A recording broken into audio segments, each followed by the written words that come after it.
Hello.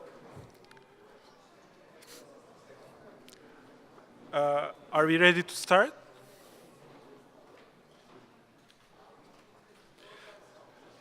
Distinguished guests, dear colleagues, ladies and gentlemen, with great pleasure, I welcome you to this panel on economic relations between Southeast Europe and Turkey. The panel is structured as follows.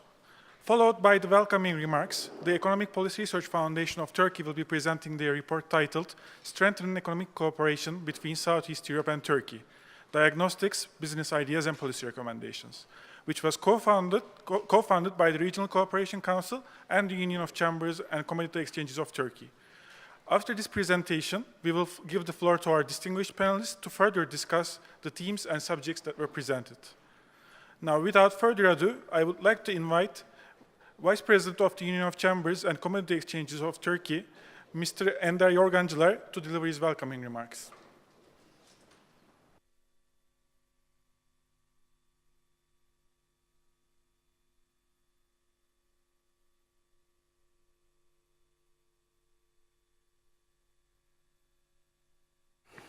Hello to everybody, welcome to Ankara again for the B20 conferences.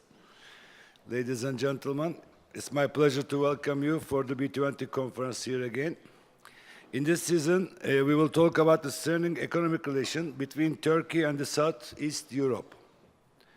We give interest Southeast Europe because the share of the common history and the culture. During our TOBB presidency, we have met many delegations and the policymakers from this region. We have discussed ways to improve the bilateral relations. We are also in the board of the Association in the Balkan Chambers. As TOBB, we have also close relation with the ABC member countries. Also, main activity here is now promote the development of ABC business communities. But unfortunately, our trade volume is under the real potential. Today, we are here to take the concrete steps to overcome this problem. How can we develop our economic relations? This is very important for our all countries. What are the opportunities for the business people? How can the governments help to increase the trade and the investment? And what is the role of the chambers? These critical questions are addressed in this report.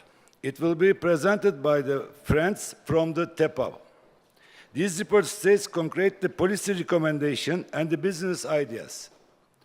There are also suggestions for the chamber community in the region.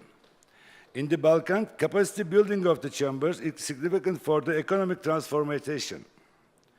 This report is the first product of our fruitful cooperation with the Regional Cooperation Council. The target put to RCC on the Southeast Europe 220 strategy are extremely very important. I also believe that there is a synergy between the Turkish 2023 vision and these targets can be realized. In short, it's the time that we are started thinking on new ways to increase the economic cooperation between Turkey and the Southeast Europe. I hope this report will encourage the business people to do more trade. Thank you very much for your cooperation.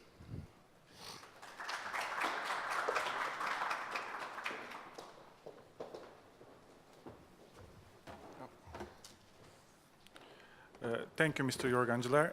Next, I would like to invite Mr. Goran Sivilovic, Secretary General of Regional Cooperation Council, to deliver his welcoming remarks.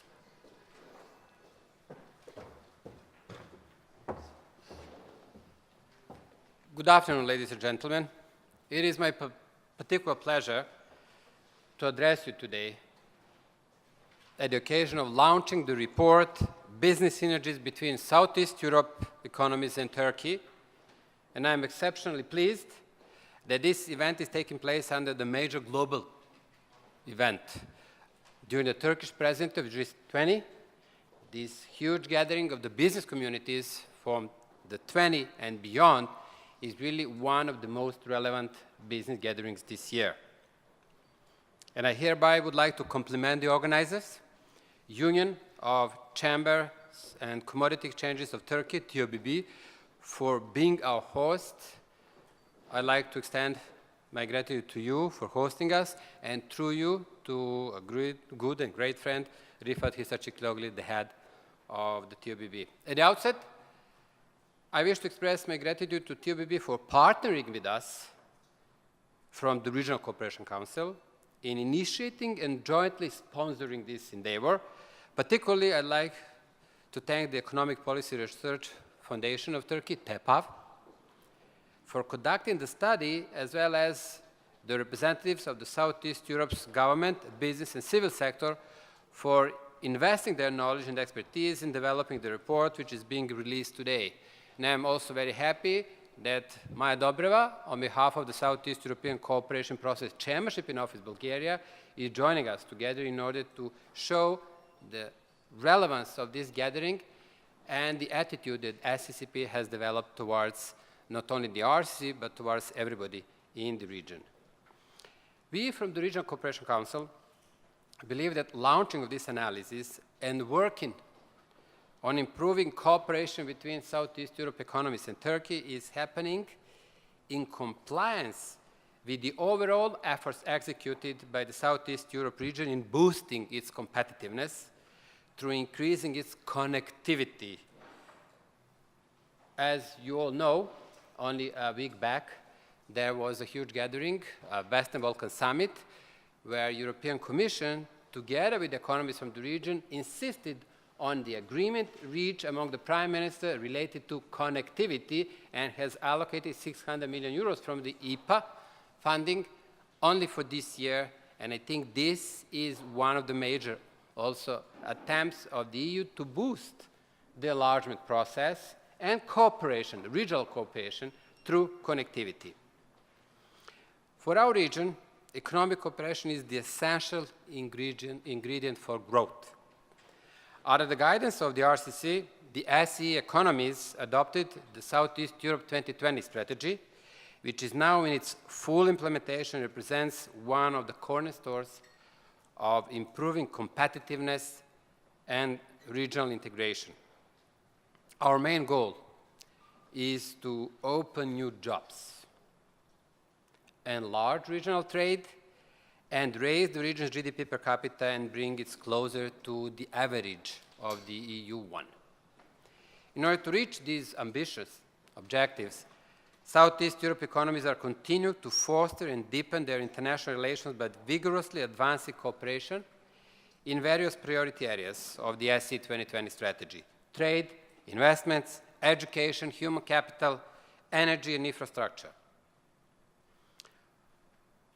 Although Turkey is already present in Southeast Europe, both politically and economically as investor, the stronger economic connectivity is of great importance for all sides, Turkey as well as Southeast Europe economies.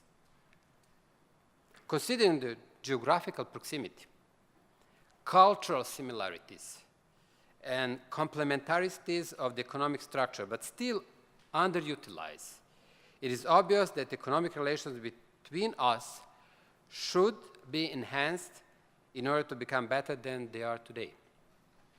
And this is precisely the reason why we have decided to initiate this analysis, which we anticipate to convert into actionable businesses and business response on the ground. We have developed a comprehensive economic diagnostics of all our economies, complementarities between the SCE and Turkish businesses, key strategic areas of government-to-government cooperation, and formulated project ideas and policy recommendations which we anticipate to serve as an inspiration for the private sector of the SCE and Turkey for concrete business ventures. And that particularly is sourcing domestic business opportunities through investments and trade in targeted sectors, integrated into global chains and exit to third markets. This is what our economies can definitely do together. And I am assured that the increased role of the Turkish private sector in Southeast Europe can contribute to achieving these targets, as we have mentioned, SC 2020 targets, just as the cooperation with SE economies can also help Turkey to reach its own goals defined as 2023 objectives. Finally, strengthening economic ties between Turkey and SE will have significant positive impacts not only on their own individual prosperity, but will also play a significant role in the international arena and ultimately assist our mutual aspirations towards EU membership. Southeast Europe is open for business with Turkey. Therefore, our work will not be exhausted with the presentation of the study. We will carry on with the realization of recommendations provided by this analysis and will increase the participation of the private sector in our endeavors. Although the RCC is a political organization and our main partners are governments, we very much care for the voice of the business and private community. I use this opportunity to invite our colleagues from TOBB and TEPAB, as well as the SE business and government sector, to continue our work in bringing to life the cooperation proposals to the benefit of all our economies. We have witnessed the close cooperation at a time between the Stability Pact for Southeast Europe and its very important pillar, Business Advisory Council. And I'm very happy that Mr. Andrei Mutian, the head of Business Advisory Council, is joining us today, because we would also very much appreciate if we continue working with the businesses in all these areas, so not only with the governments, but really to hear the voice of the business community and to present these ideas to our governments. I'm very happy that in a few minutes we are going to hear in more detail about this study, and I very much look forward to the debate afterwards. Thank you.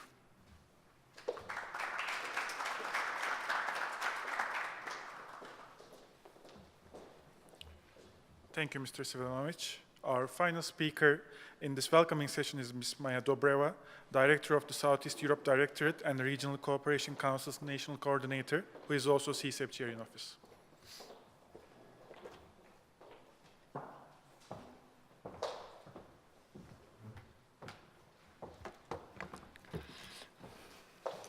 Good afternoon, all of you.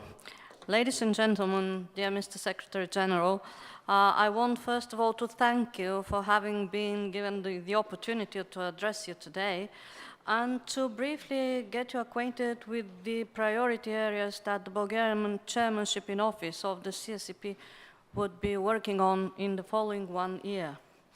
Bulgaria assumed the chairmanship in office of the CSCP as of 1st of July 2015, and under the motto CSCP 20 years, key of regional cooperation, we have set out the ambition to further enhance the efficiency and visibility of the process, thus improving the attractiveness of the region for foreign investors and tourists.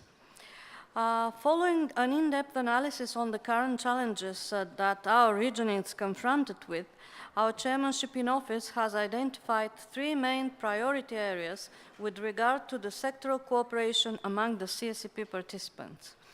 First of all, we would be implementing projects in the field of transport and energy infrastructure, and that would be one of our leading goals.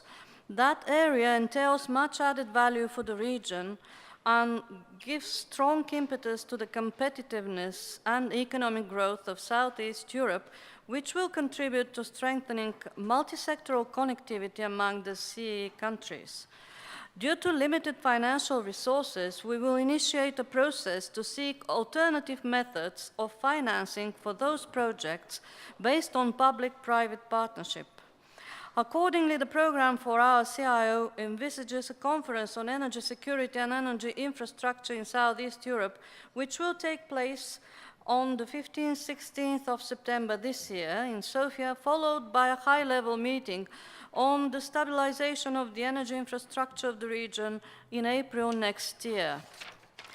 Our second priority area would be promoting media freedom and freedom of expression, which is an integral part of societal progress and a prerequisite for successful European integration. This would be another essential issue for our region. Bulgaria will promote those values through the development of diverse, independent, and sustainable media environment. Concrete steps will be taken with regard to the creation of an online regional media platform, as well as ensuring the access of citizens to a wider spectrum of information services. A platform for the discussion of those issues will be given during the media conference, which will be held in April next year and which will gather primary media from the entire region. Our CIO would also engage in raising the questions on cybersecurity. Recently, our region has been seriously affected by migratory waves, particularly in the light of recent development in the Middle East. And this would be our third area of priorities. Therefore, tackling migration and overcoming the challenges related to the refugee flows are brought to the fore in our agenda. Common efforts to address the increased migratory pressure should be pursued through the adoption of an efficient regional policy, which is to enhance security and the rule of law in Southeast Europe, while demonstrating actual solidarity with the affected countries. An opportunity to exchange ideas and consolidate a common position would be provided at a special conference on the topic of migration policy and one on facing demographic challenges in the CSCP participants, both to be held in the first quarter of 2016. In relation to those issues, there has been a growing threat of terrorism, radicalization, and the entrance of foreign terrorist fighters in the region. In relation to this, the Bulgarian CIO has already led consultations with the RCC Secretariat on the 25th of June this year on the creation of a regional platform for cooperation in the fight against radicalization. Overall, our chairmanship in office will put a special focus on giving an impetus to the economic growth of the region by establishing a sustainable business environment in line with the good practices of environmental protection and regional sustainability. Several other events towards this end are scheduled for the upcoming year, such as today's meeting of the business community from all 13 participants of the CSCP, along with a seminar on the development of bioagriculture and a roundtable on the protection of environmental and the fight against climate change. Increasing the cultural heritage of the region as a means of transforming it into a popular tourist destination would put together masterpieces from the entire region. Last but not least, we are proud to announce that youth competitions and sport events will be initiated to affirm the diversified opportunities in Southeast Europe and what Southeast Europe can offer to our young generations. Thank you very much for your attention, and I wish you a very fruitful discussion in the afternoon. Thank you.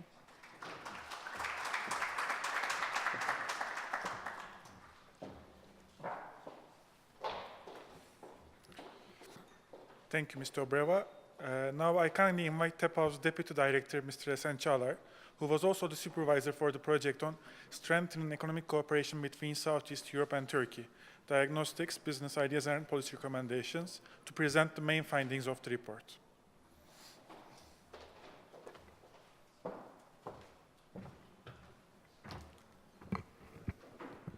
Good afternoon to all of you. It gives us great pleasure to finally introduce you this report. And I first would like to thank RCC for giving us the opportunity to get engaged for the first time in the economic analysis of this region as TEPAV. And believe us, for economic policy analysts, it was a highly interesting region to assess, basically. And I would also like to thank TOBB for co-sponsoring this study and also for letting us share the results of this report in the B20 conference platform. And that is enabling us to share the results with a much wider audience than the SEE itself. And lastly, I would like to thank TEPAV research team, my colleagues Timur, who co-led the study, Ayşegül, Omar, and Irem, who got accepted to Harvard as she was doing the data analysis for the study, and she's not with us today. And I would also like to thank Professor Sak, who let us focus on this study for the 6 months, for the last 6 months. So the framework for this presentation reflects the structure of the final report. And basically, there are 4 sections in the report. We start with the first section on diagnostics, which covers basically the economic transformation issue of the region. We try to assess both the empty side of the glass, but also the full side of the glass. And we try to have a forward-looking perspective in assessing the transformation potential of the region, because we believe what the region looks like today could be far away from what it could look like in the near future. The second section is on economic relations between Turkey and the SEE, the 6 countries. The report focuses on the 6 economies that you see in this map: Serbia, Bosnia, Montenegro, Kosovo, Macedonia, and Albania. So this is the focus. When we say SEE, it basically refers to these 6 economies. And the third section, well, in the second section, we also try to analyze the trade and investment flows between the 2 sides. And also, we held a large number of interviews with almost all of the companies active in the region. So we identified the patterns that we could see. So we introduced those patterns in this section as well. The third section, which will be presented by my colleague Timur, will be focusing on the sectors that may provide more opportunities in the near future. And our basic aim is to provide inspiration to business community in that section. And lastly, I will try to end with the fourth section, which gives an overview of the policy recommendations and project ideas for the RCC, and also the respective governments and civil society, and also, as Mr. Yorgancılar mentioned, the chamber community.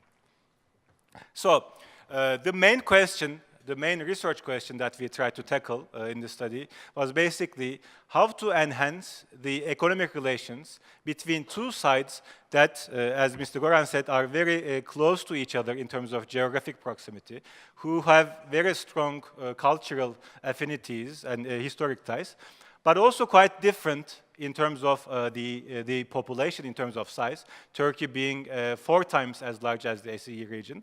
In terms of per capita income, Turkey being twice as rich as the SEE region, and also economic performance between the 2 sides. SEE region being still trying to instill free market economies, respectively. To tackle this research question, we tried to devise a unique methodology. I will not go into the technical details of this, but this methodology had a number of interesting features. First, obviously, it was quite data-driven, as you'll see in the report. By the way, I forgot to mention in the beginning, our colleagues who were organizing this conference told us that this is a paperless conference, meaning there will be no papers distributed, but everything would be on the tablets that are given to the participants. So the report is uploaded in the tablet, but if you have problems reaching the report, you'll be easily accessing it on Monday from the TEPAV website. So after this quick note on the methodology, it's data-driven, as you'll see in the report. It's quite bottom-up. You know, we didn't try to approach the region from a macro perspective by taking only into the national economic agendas, but tried to incorporate sectoral and more micro-level analyses through looking at different products and also different cities, the capabilities of different cities, and also the visions and the needs at the micro level. So in that sense, it's a quite bottom-up study. And lastly, it has a non-linear approach. You know, we didn't have formal models where we entered the data and tried to reach results, but we constantly try to form and test and refine different hypotheses regarding economic cooperations between the 2 sides. And basically what we tried to do is connecting 2 things, connecting the actual reality on the ground, you know, the export and investment and the production capabilities, with something else, with those who can change the reality on the ground. So that includes the governments, the business people, that includes NGOs, chambers, multilaterals like the EBRD, etc. So we try to connect what exists on the ground and with those who can change that reality. So that was another aspect of our methodology. So coming to the diagnostics, the first section, as you may already know, Southeastern European region is not a growth region. Its share in the world economy has been declining, and its share in the world population has also been declining. However, Turkey has a different trend. Turkey has been a growth country. Its share in the world economy has been increasing, and even though with a declining slope, its also share in the world population has been increasing. So these are one of the important findings regarding the growth of the two sides of the bridge. When we zoom into the last 10 to 15 years, we see an interesting pattern. The growth episode can be divided into two phases, before the crisis and after the crisis. And we can say that before the crisis hit the EU market, before 2008, the growth performance of the SEE economies and Turkey were much better than the emerging market averages. However, after the crisis, we have seen that both Turkey and the SEE region has suffered with the growth rates, and they're way behind the emerging market recovery. So that's probably the cost of being in close proximity to the EU market, which is still struggling with the effects of the crisis. Today, instead of exporting sophisticated products to the world economy, Southeastern European region unfortunately exports something else. It exports young people. Most of the young generation is in the process of leaving their economies, and when we look at the remittances, share of remittances as part of GDPs, we see that it's quite at high levels for the SE economies. Even for Macedonia, which has the lowest remittances ratio, it's at more than 3.7%, and that's comparable to Turkey's 3.5% in the 80s. So today that rate for Turkey is 0.2%, which sort of indicates the fact that Turkey is not a worker-sending country, but a migrant-receiving country. And now many workers send remittances from Turkey to their countries. There is an interesting story in terms of the production capabilities in the two sides. When we look at Southeastern Europe, we see a tale of stagnation. It was very interesting to work on the historical data dating back to 60s and 70s of former Yugoslavia times. And we have seen in the 80s, for example, former Yugoslavia's export structure looked like Turkey's current export structure. It was a medium technology and a partially low technology economy. The share of primary resources were quite low. However, that changed, after 80s and after the devastating effects of the breakup of Yugoslavia. And today we see an economy that is largely driven by primary resources and some limited activity on low technology and some in medium technology.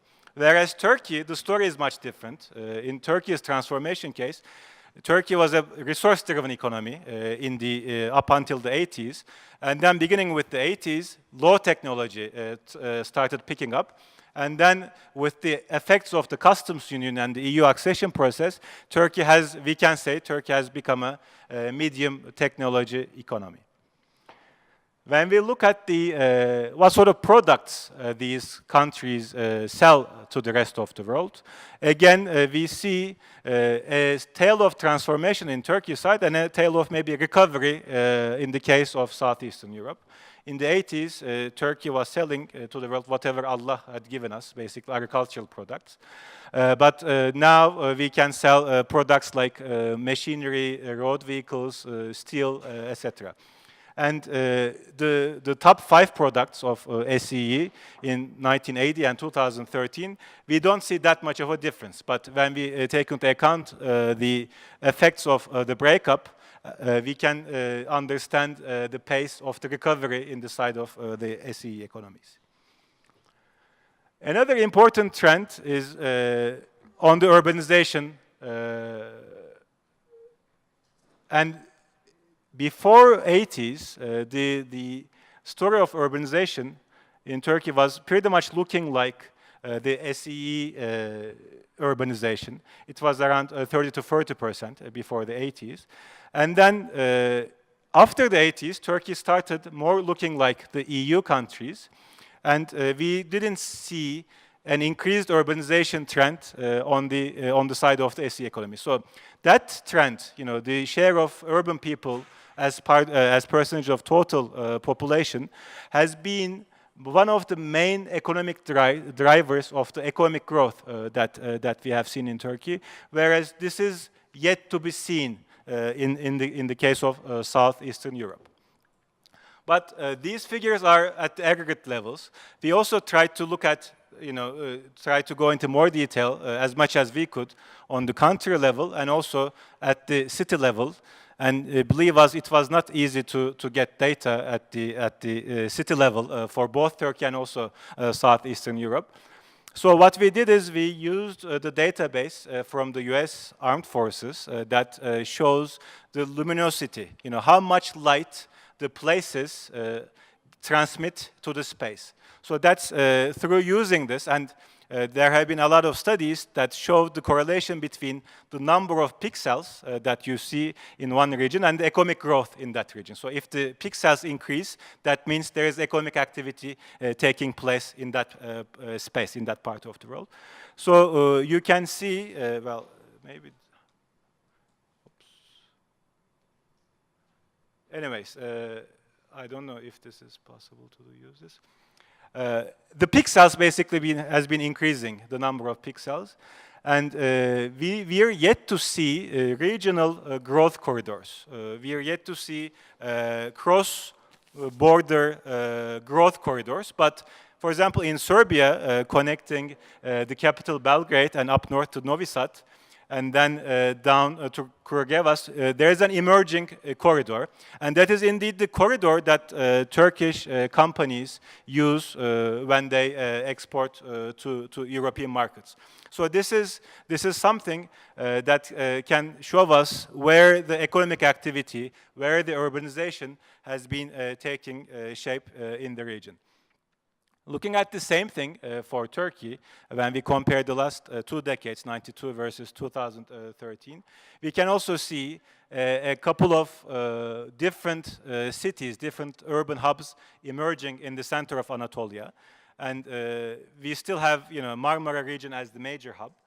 But we have now cities like Konya, Kayseri, Denizli, Gaziantep emerging as industrial centers. And also, we now have a couple of corridors, a couple of growth corridors, particularly down in the south, connecting Mersin to Adana and then on to Antakya, Gaziantep, and Urfa.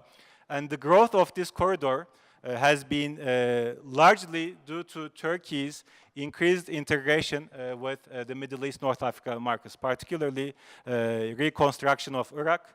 And no, it's not working. Reconstruction of Iraq and exporting more and more to the Gulf countries. But the bigger picture is this. The bigger picture is to what extent these two regions, Southeastern Europe and Turkey, will become and will complement the growth story in Europe. And when we look at 92, we see the Eastern Europe, the countries like Poland, Slovakia, Czech Republic, they were in the periphery of the EU. And when we come to 92, we see the rapid convergence in terms of the income levels, in terms of economic institutions, the quality of institutions, etc., but also in terms of the number of pixels that they transmit to the space. So the main question here is whether Turkey and the SEE will move away from being in the periphery of Europe and whether they will start converging towards the EU. Not maybe physically, but also through income levels and through institutional quality. So this is the main question that has been driving our research process. How can this process be facilitated? How can this process be speeded up? And what would be the implications for the business sector? And indeed, the EU effect is quite visible, not only in the PIXAS, but also in economic growth rates of the new member states, especially before the financial crisis, the 10 years before the financial crisis. We have seen a rapid convergence process in the new member states like Poland, Czech Republic, and whether the same process will take place, particularly in the form of integrating into the EU production networks, is an important question. Whether the same process could be replicated in Southeastern Europe and partially in Turkey is an important question. So when we look at the FDI trends and their links with the export trends, we have been able to identify imminent, like emerging patterns also in the SEE in terms of integrating into the EU production networks. For example, this graph shows you the FDI that Serbia has been attracting in the last 10 years, the sectors. And you see most of the sectors were non-tradable areas, but there is also automotive, the one in red, in which Serbia attracted a volume of $2.7 billion of FDI. And that was largely due to investment of Fiat in Serbia. And when we look at, when we connect this notion with the export growth from that sector, we can easily see the impact, which is, the export of Serbia's to the global economy increasing very rapidly, from almost none to more than $2 billion in a matter of 2 to 3 years. So this shows what investment integration can do in terms of transforming or recovering the economic potential. And this case is from Macedonia. Again, when we look at the FDI that Macedonia attracted, again, most of the activity is in non-tradable areas. And you see real estate being the top FDI attracting industry. And indeed, part of this is coming from a Turkish investment from Cevahir. But there's also some investment, around $700 million from the automotive industry. And when we look at the details of that investment, we see, the exports of reaction initiators. This is what that investment has been producing and exporting. It went up from almost zero to almost $1 billion in a matter of 3 to 4 years. So this again testifies how investments can transform the economic geography and economic capabilities in these countries. And it seems this process is likely to show its importance, because when we look at the average FDI per capita inflows to SEE and to the new member states, there is significant difference between what the SEE has been attracting and what the new member states have attracted. And as the cost of doing business in the new member states like Poland, Czech Republic, Slovakia increase, we can expect some of these investments to start move to this region. And when we couple this with the fact that the Marmara region, which I showed you here around Istanbul, which is increasingly getting congested and where cost of doing business is on the rise. So you can have an idea of the opportunities that this region, which is in very close in geographic proximity to main EU markets, has cheaper production capabilities, and it may become the hub for the investments. So that will be the focus of Section 3, basically. So despite this potential, there is obvious that there is a challenging reform process ahead when we look at the schooling, it's better than Turkey, so the labor force, it's better educated, though, in terms of quantity, there aren't that many problems, but in terms of quality, we've been told there are problems, which are also testified by the PISA scores of the economies. But also in the competitiveness rankings, in the logistics performance index rankings, in the doing business rankings, there is a long way to go in terms of upgrading these economies to the EU levels. However, as it was also told to almost in all of the economies, these are quite small economies, hence the problems are much smaller. So these figures, these indexes, these index scores can change through ambitious reform processes, and this is what the region seems to be targeting with the SEE 2020 strategy and other initiatives. So this was a glimpse of section 1 on the diagnostics. Coming to section 2, which is an overview of the bilateral economic relations. The trade integration story is not that interesting. Turkey is among the top 10 countries that sell to the SEE. But in terms of SEE's exports, in terms of receiving goods from SEE, Turkey is not in top 10. It's the 17th country. So maybe there is still some work to do in terms of increasing SEE's exports to Turkey. There is one exception. Which is Albania. For Albania, Turkey ranks in the top 5 for both exports and imports, and that's probably due to Kurum Holdings, a Turkish company's investments in Albania, which have been driving exports in the area of steel and iron for the Turkish market. So structural transformation is with structural transformation, let's say, the trade patterns may change. When we look at the SE's exports to Turkey, it reflects the export structure, the overall production and export structure of SEE, which is largely driven by primary resources. When we look at the country details in the bottom left, there are differences between the countries. Serbia selling more medium technology products, whereas, for example, Macedonia selling more resource-based products to Turkey. And regarding Turkey's exports,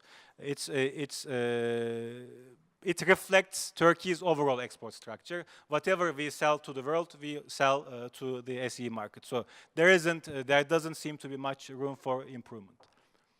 So the type of goods we sell to the region, it's basically, as I said, the typical Turkish export basket, plastics, machinery, some road equipment, etc. So coming to investment integration, which happens to be the more interesting part of the bilateral relations, it seems that it's deeper. The investment integration is deeper than the trade integration, but we could also maybe say it's still below potential. When we look at the countries that invest in SEE, Turkey is among the largest investors. It has a volume of $2.9 billion in the last decade. And it's one of the 4 countries that have investments over $100 million in all of the 6 economies in SEE. So the others are Germany, Italy, and USA. And if SEE itself was a country, it would be the second country in which Turkey has invested, second largest country in which Turkey has investments after Russia, in which Turkey has investments around $7 billion, and the third country would be Romania. So we can say Turkey is already deeply integrated into the SEE in terms of the investments. And the map shows you where those investments are. It's basically concentrated on the capitals. But when we put this map together with the pixel story, we see there is still much room to tap into the growth of different cities in the SEE. For example, in Novi Sad, in Subotica, or maybe in Banja Luka, or in Skopje, Albania, Durrës, etc. So there is still a room for improvement in terms of investment integration. This is an interesting map that shows us the countries in which Turkey is the top exporter. Top investor. So if the country is blue, that means Turkey is a top investor in one of the sectors. For example, in Russia, Turkey is the most important textile investor. In Kazakhstan, Turkey is the most important tourism and hotels investor. So there are a number of countries, especially in the region, where Turkish companies are the leading investors. And we see, again, some of these in Southeastern Europe as well. But our message here is this. This is a very new trend. This is a quite rapidly emerging trend, which is under-researched by Turkish economists, and also which is not supported by a concrete policy. So we hope the findings, the patterns that we identify, will also feed the policy support mechanisms for Turkey for this emerging trend. And maybe Southeastern Europe could be a pilot starting point to further enhance Turkish investments. Looking at the impact, remember the cases I showed for Fiat and for the German investment in Macedonia, we could identify similar patterns, similar impacts for Turkish investments in the region. For example, the top two ones, Kastamonu Entegre and Şişecam, are basically the ones in Bosnia, the major Turkish manufacturing investors in Bosnia. And Gizep Bey from Şecam will be participating in our panel to reflect Şecam's experience in Bosnia.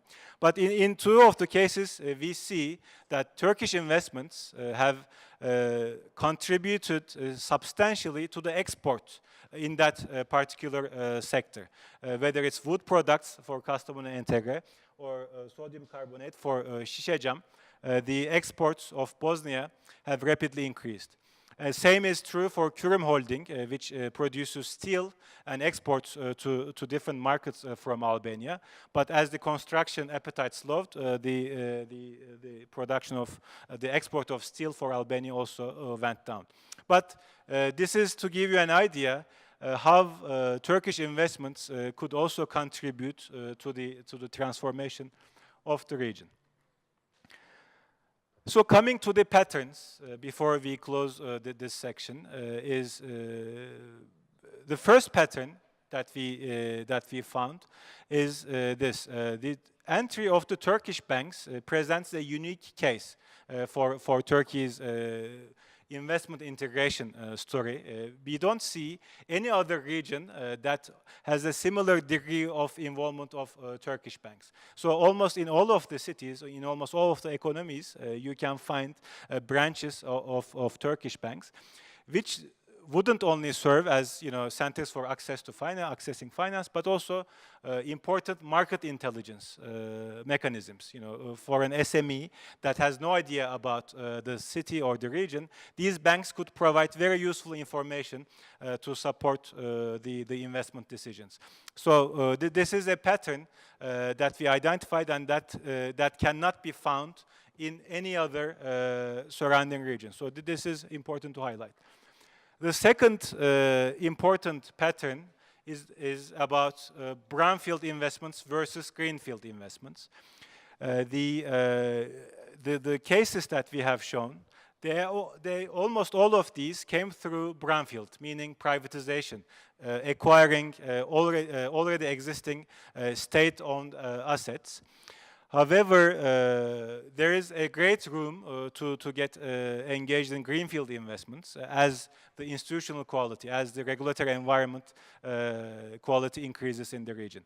So the shift from brownfield to greenfield will be an important trend, maybe an important trend as the convergence process speeds up.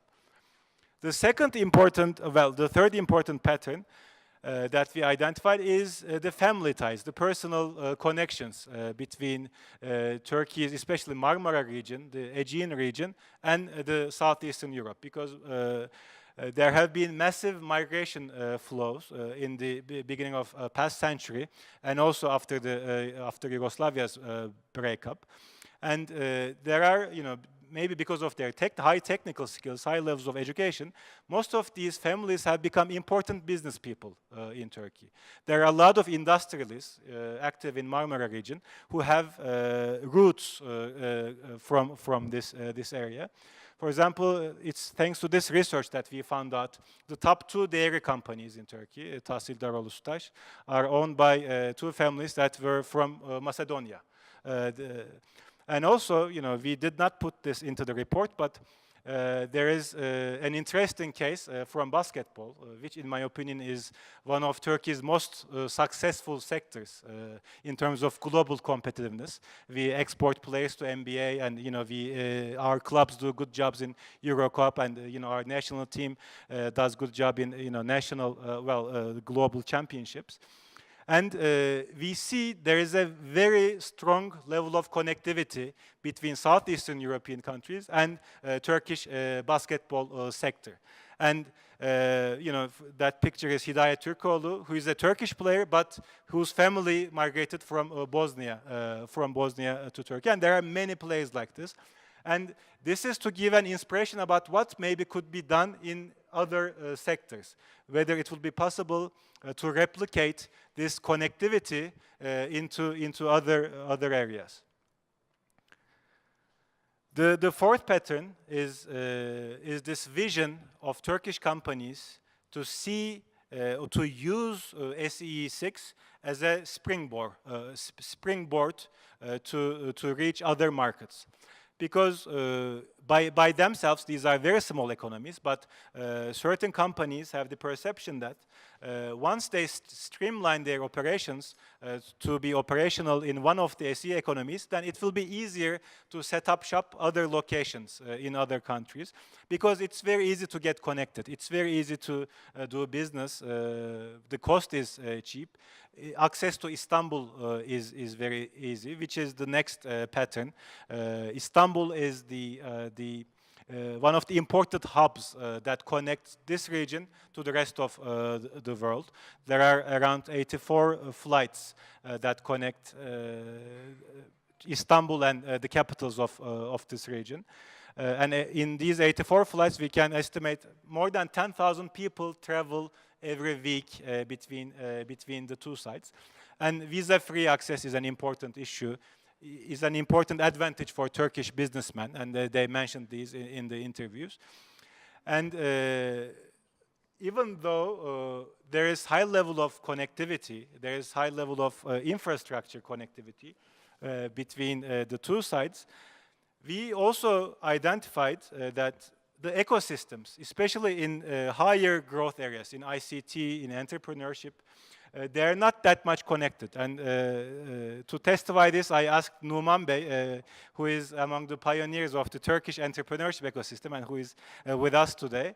And he said he's never been to the region. So we have realized, you know, the Istanbul ecosystem actors and, you know, Ankara ecosystem actors in ICT, in defense, in certain industries are not yet connected.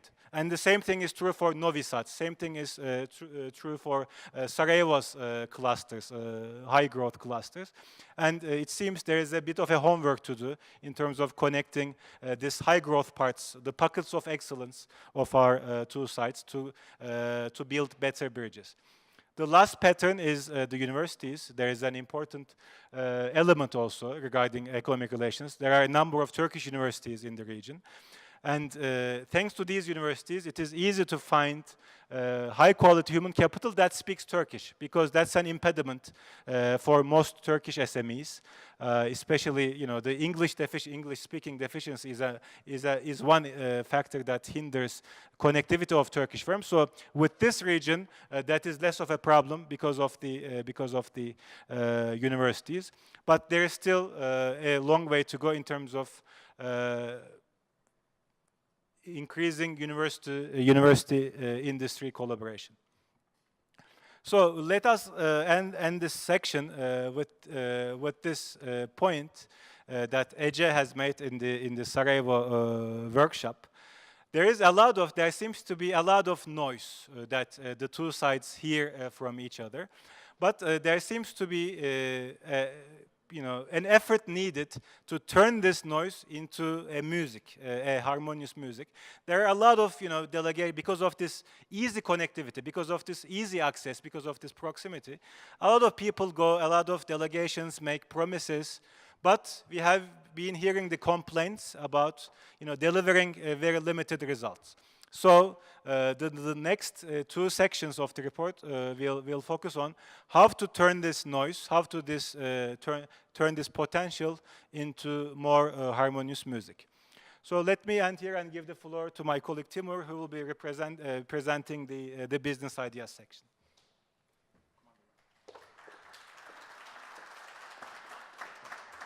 Well, he will be back shortly.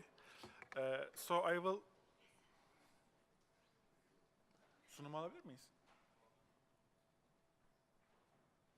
So I will continue from here. Basically, talk about our sectoral selection criteria, how we selected the 5 sectors that we analyzed in depth for this report. And then I will go briefly over the 5 sectors, both because we are short on time and also, unfortunately, because of the resolution of the monitors does not do justice to our graphics. But I do encourage everyone to take a look at the report which was submitted to all the participants through the emails. So basically, in order to determine the areas where new business success stories, such as the one SN already mentioned, may spring up, first of all, we created a long list of 10 sectors. And these 10 sectors were generated from our in-depth interviews, mainly with key stakeholders in the region. And as you can see, these 10 sectors are agro-food, automotive, electronics, metal processing, textile, wood processing, construction, energy, ICT, and tourism. Then next, we began by evaluating all these sectors in accordance with 3 criteria. Firstly, we looked at, how prioritized the sector is by the national level policymakers. Secondly, considering the regional and global trends, what is the growth potential of this sector in that particular economy? And finally, how connected is that sector to the regional and global value chains? So this resulted in a complex table, which then led us to the 5 sectors that we selected. And we also looked at, in line with the SEE 2020 strategy, what is the potential for regional cooperation in each sector, and what is the level of connectivity with global value chains if the sector is open to SMEs, because SMEs are one of the key target audiences of our report. And also we looked at if the Turkish sector is already competitive in this sector, as we will be recommending joint ventures between Turkey and SEE companies. So the resulting 5 sectors after this filter process is 3 of them is manufacturing and 2 of them in services, basically agro-food industry, automotive industry, textile and apparel industry, ICT, information and communication technologies, and tourism. And I will just go briefly over each. Well, agro-food is, as you well know, one of the most resilient sectors worldwide. It was not really affected adversely by the economic crisis of 2008. And especially in the region, in all of the interviews we conducted, it came up definitely. It was the only sector probably that came up in each of the interviews we conducted in the region. So probably because of this, because of the region's untapped potential in agro-food industry, the food and beverages sector was also chosen as one of the 2 prioritized sectors in line with the SEE 2020 strategy. However, despite this recent prioritization, currently the region's performance in agro-food exports remain well below its potential. In the region, only Serbia has net trade surplus in agro-food, while all other 5 economies have trade deficits. Well, this is basically because of a lack of competitiveness in the region. And this is well documented in the SEE expert group's analysis, which I will not go over in detail, but basically in 3 short sentences. First, there is a lack of competitiveness in terms of cost, quality, and reliability across the value chains. Secondly, there are a lot of small producers in the agri-food industry, and they are not aggregated, so they have difficulty accessing the shelves. And finally, despite the open trade regime with the EU, due to lack of quality standards to match with the EU's high level of standards, the region has issues exporting its agri-food goods to the EU. As a result, a large portion of the region's agri-food exports are actually intra-regional exports, and it is not really able to export its full potential to the European market. And one important development for Turkey in the agri-food industry recently has been the increase of the share of the MENA market in Turkey's exports. So if you look at the right-hand graph, the red bar is MENA's share in Turkey's agri-food exports from 2003, 2008, and 2013. And it increased 6 times, and it took over the EU as Turkey's largest agri-food export market. And we believe Turkey's existing networks with MENA, especially in the agri-food industry, may become important for SEE producers to export to the region as well. So moving on to the automotive industry. Well, automotive industry, as Esen talked a bit about, basically it is a very FDI-driven industry, and I mean, we visited Fiat's factory in Kragujevac, like a state-of-the-art factory. So currently in 2013, the region's top export item was cars. So it exported nearly $2 billion of cars. So it was the top export item. But if you look 5 years ago, in 2008, for example, it was not even in top 10. So this, this goes a long way to show how the FDI, how the Fiat investment, as well as other investments in Skopje, were very important to increase the value chain participation of the region in automotive industry. And one important source of past lessons for developing the automotive industry in the region is the East European experience.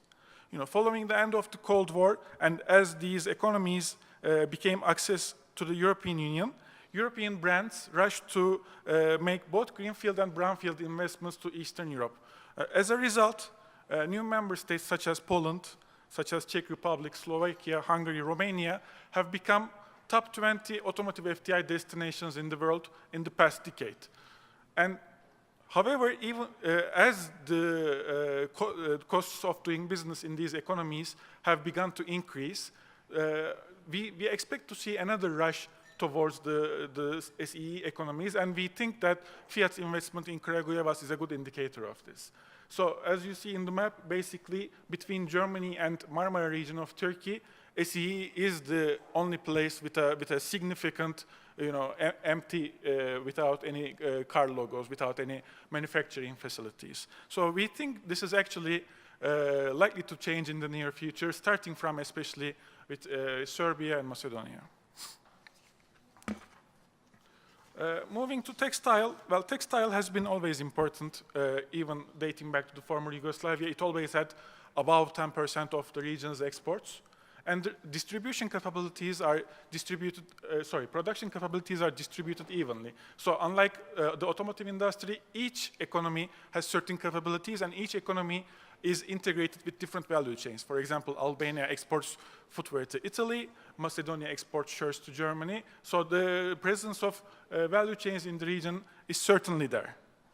However, when we analyze textile, especially with a view to the European market, we also have to look at the elephant in the room, so to say, so China, basically. So in our analysis, to pinpoint the products which Turkey and SEE may cooperate in to access the European market, we also took in consideration what has China been doing recently. And when you look at China's trade performance in the EU, it has been decreasing since 2010. Its share has decreased more than 20% in the past 3 years. So therefore, by analyzing which products China is shifting out of in the European market, the left-hand table, the left-hand graph actually shows that. It is possible to see which products actually Turkey and SEE may increase their presence in. And perhaps most importantly, the unit prices of textile goods are very important. And as you can see in the right-hand graph, the four economies, basically Turkey, Bosnia and Herzegovina, Serbia, and the former Yugoslav Republic of Macedonia have almost identical unit prices for an exported pair of jeans. So this also shows that the level of quality in these exported items are very similar. Therefore, Turkish producers can reap the benefits and increase their competitiveness by moving and establishing production facilities in the region. So tourism is also, again, one of the two sectors that were prioritized in line with the SEE 2020 strategy. It is a very important sector in the region, and it is extremely promising, and due to a lot of attractive natural and cultural assets. However, we think there is a lot of room for improvement, especially in the tourism sector, to integrate the region into the global tourism industry through commercializing and creating a brand for the region. I will just go briefly over two graphics which we think were really interesting. The top graphic shows the number of tourists, number of Russian tourists in Montenegro, the green line, and in Croatia, the red line. So after Croatia accessed the European Union, as it started to require visas from Russian and Turkish tourists, the Russian tourists began increasingly going for Montenegro instead of Croatia. This graph is actually the same for Turkey, but we used the one with Russians because they go in more numbers. However, the region did not really take advantage of this through creating a targeted policy to reap the benefits of this visa-free tourism deal. And the bottom graph shows like an average Adriatic Turkey cruise ship, its itinerary. It only stops in the region in Montenegro sometimes. Sorry, which was the... in Budva, yes, sorry. But it very rarely stops at a port in Albania. So, considering that there were 5 million tourists who used ships in Adriatic in 2013, the region, especially Albania and Montenegro, can have more importance for the cruise ships as well. And finally, for ICT, we believe that ICT is an extremely important sector precisely because it is a horizontal sector with extremely important spillover capabilities that can contribute to other sectors as well. And when you look at the ICT service exports of the region, surprisingly, Serbia's exports in ICT services are more than double that of Turkey's exports. So, we also solved this when we went to Belgrade, when we went to Novi Sad, and we talked with the ICT clusters. The level of competence in these clusters, as well as the quality of new graduates in these sectors, are extremely important with the region. However, as again mentioned, the level of connectivity with the Istanbul ecosystem is extremely low. So we need to find ways to combine this talent of the Southeast Europe ICT ecosystem with Turkish market to create scalable products and then open up to the world market. And thank you.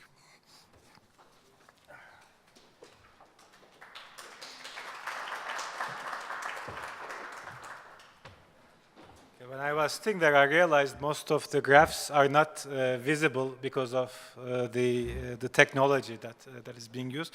So I suggest you take a look at the report which is in the tablets and which will be online on Monday. So let us end the presentation with the last section of the report, which is basically the the recommendations. We listed 7 recommendations, which obviously could be enlarged. But let us go over very quickly without going into too much detail. As I said, even if you read the executive summary of the report, which is only 3 to 4 pages, you'll get an idea of these recommendations. The first is having a targeted policy dialogue between the two sides. Because we realized, based on the interviews with especially government officials, there is a lot of synergies or a lot of learning could take place from Turkey's very recent experience, also Turkey's experience from the 80s, in terms of undertaking a series of reforms that transformed the Turkish economy. So industrial policy, SME and entrepreneurship development is one important policy area. Improving the investment climate, private-public partnership frameworks, tourism strategy, planning and implementation, agriculture policy and value chain upgrading. So these are all areas where Turkey has a lot of mistakes in the past. So learning from these mistakes and learning from also the successes can be quite inspiring. So we proposed a couple of mechanisms, and we believe RCC, Turkish Minister of Development, and maybe TEPAV could easily facilitate such a policy learning exchange between two sides. The second second recommendation, as was also mentioned in the opening sessions, is targeting the EU accession funds jointly, forming collaborations, especially because EU's IPA funds will have different focuses from the previous IPA funds in terms of having regional approaches, not only nation or country-based approaches, but regional approaches. And competitiveness and growth is one of the key pillars, one of the 2 important pillars. So I guess connecting the development agencies, connecting the chambers, connecting civil societies, private sector organizations could yield a lot of benefits in terms of jointly targeting the IPA funds. The third recommendation, which we think is one of the most significant ones, is about the establishment of special economic zones. Because, as we said, there's a lot that needs to be done in terms of upgrading the institutional quality, tackling the bureaucratic uncertainties in the countries.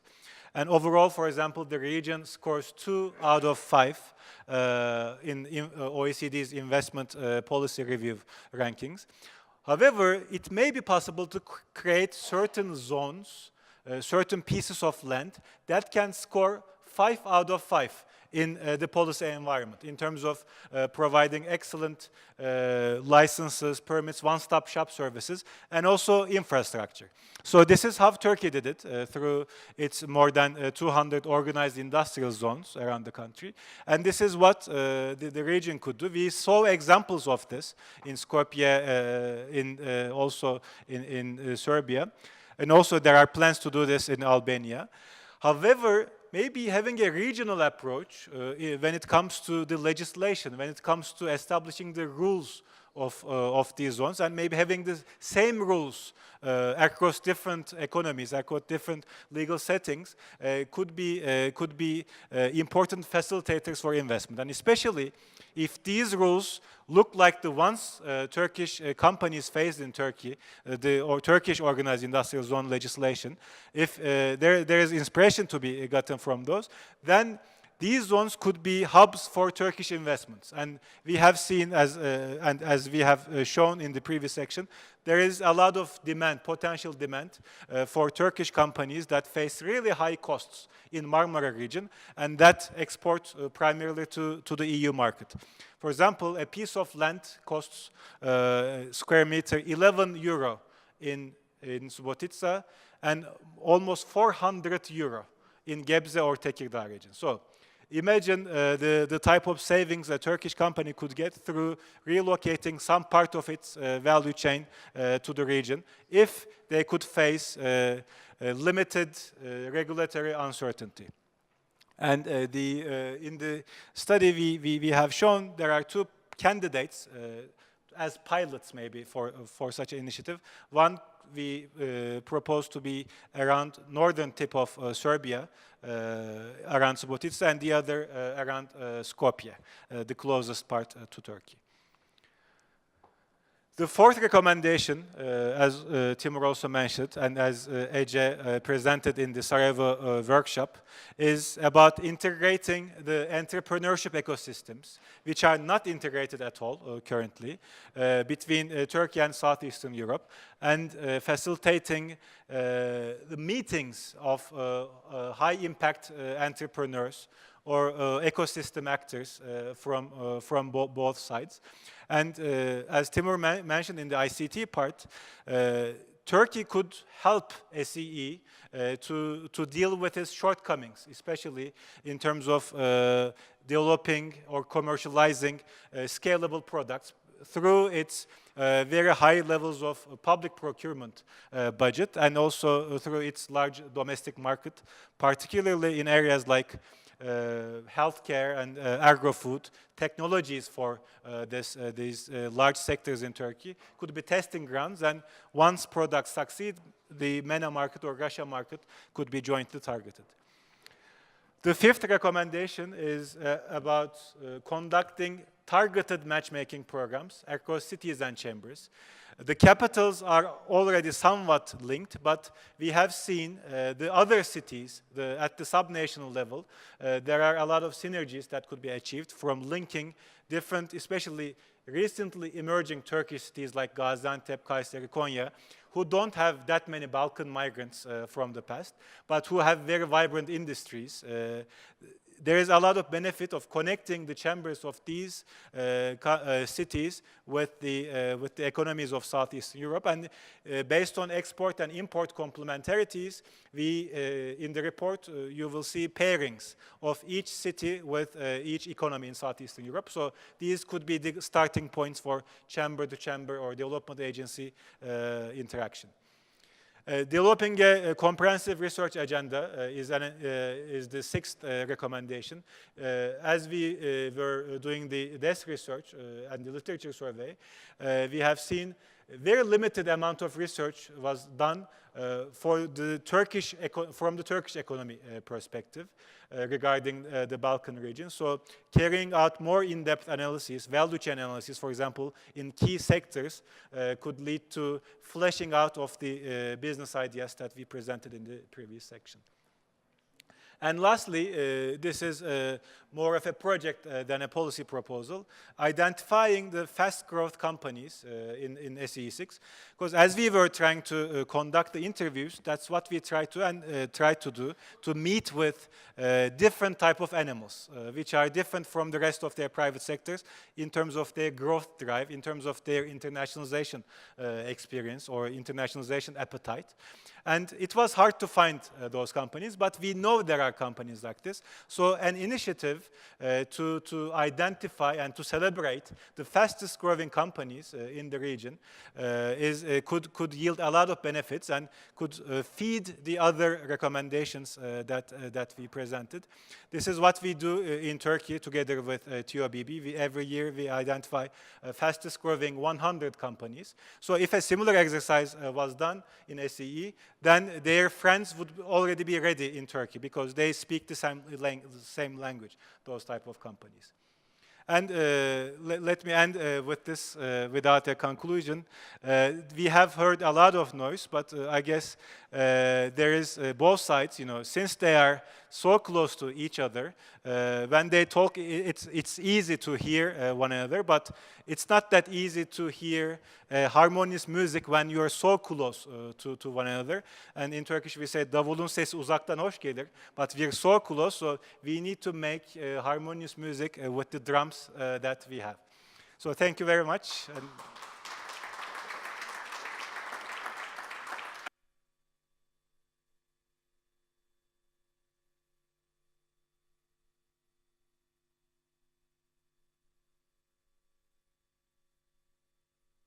So thank you everyone for listening.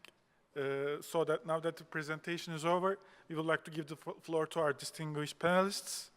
And our panelists for today's session are Mr. Alex Munteanu, Chairman of SEE Business Advisory Council, Mr. Gizep Sayın, Şişecam CEO Office Coordinator, Mr. Boyan Stoyanovski, Halkbank Skopje's Vice General Manager, Mr. Sanyin Arifagic, SEE 2020 Strategy Coordinator for the Regional Cooperation Council, and, well, that's it, I guess. We have 5 seats. Yeah.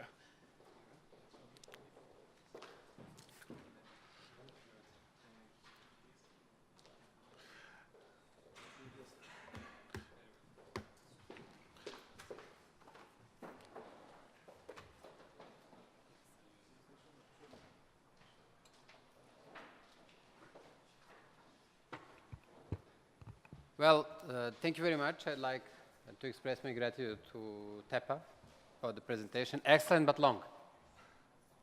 And it's great that we're going to have it in electronic format so we can go through it. I'd like to simply make sure that all colleagues of mine who are in the panel are aware of the time constraints and would, just as a test, do something which is quite unusual. Are there any questions? So we may even start with the questions. We don't have to have intros on behalf of the panel. Anyone who would like to raise a question after just hearing and looking at the presentation? So Q&A if there is any interest immediately. Anybody who would like to ask? Because the panelists can answer the question as well. They don't have to deliver long speeches.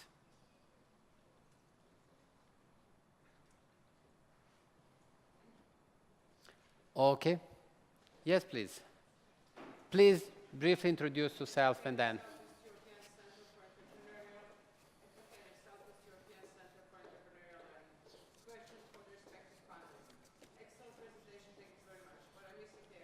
What is and where is the structured, systematic approach to the development of long-term entrepreneurial spirit in the all countries, so in the region and Turkey together? Thank you. Very well, Efkat. Thank you very much. So the structure and entrepreneurial spirit. This is what you've been asking. And education. Thanks a lot. We continue with questions. Please, madam. So I'm kindly inviting panelists to take note of what's been asked. Mic for the madam here.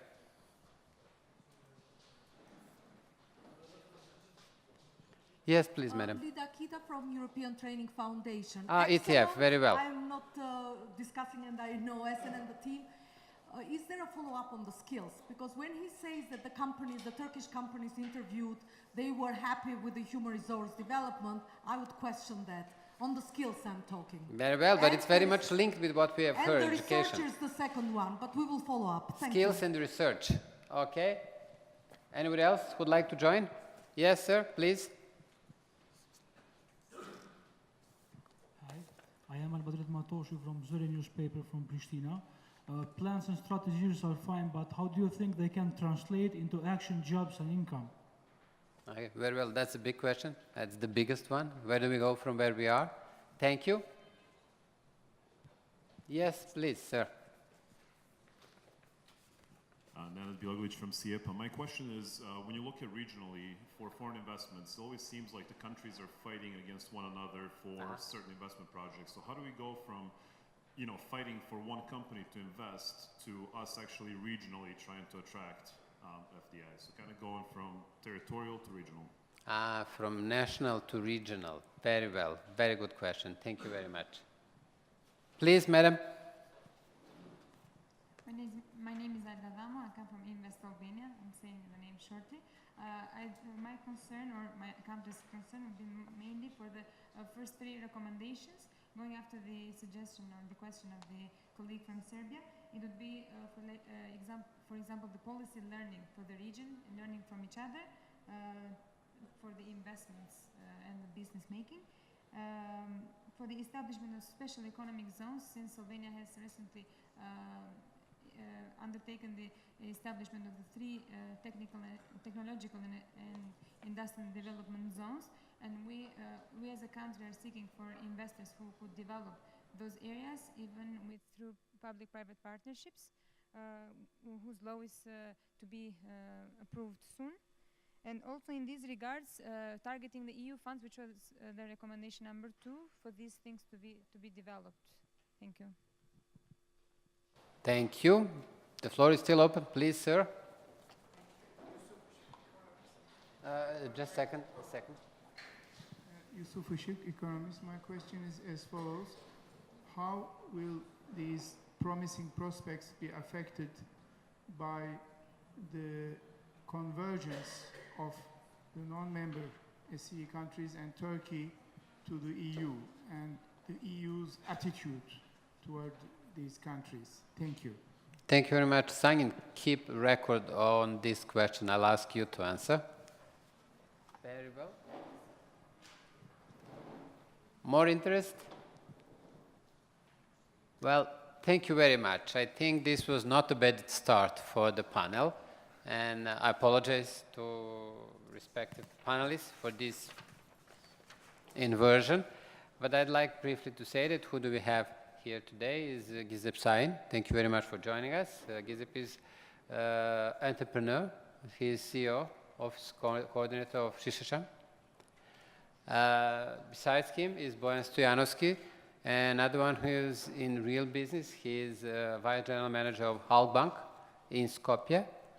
And we have here Alex Muntean. I've already mentioned you, the Business Advisory Council. You are very much present these days in Ukraine, but you've been doing business for years in the region. Thank you very much for joining us.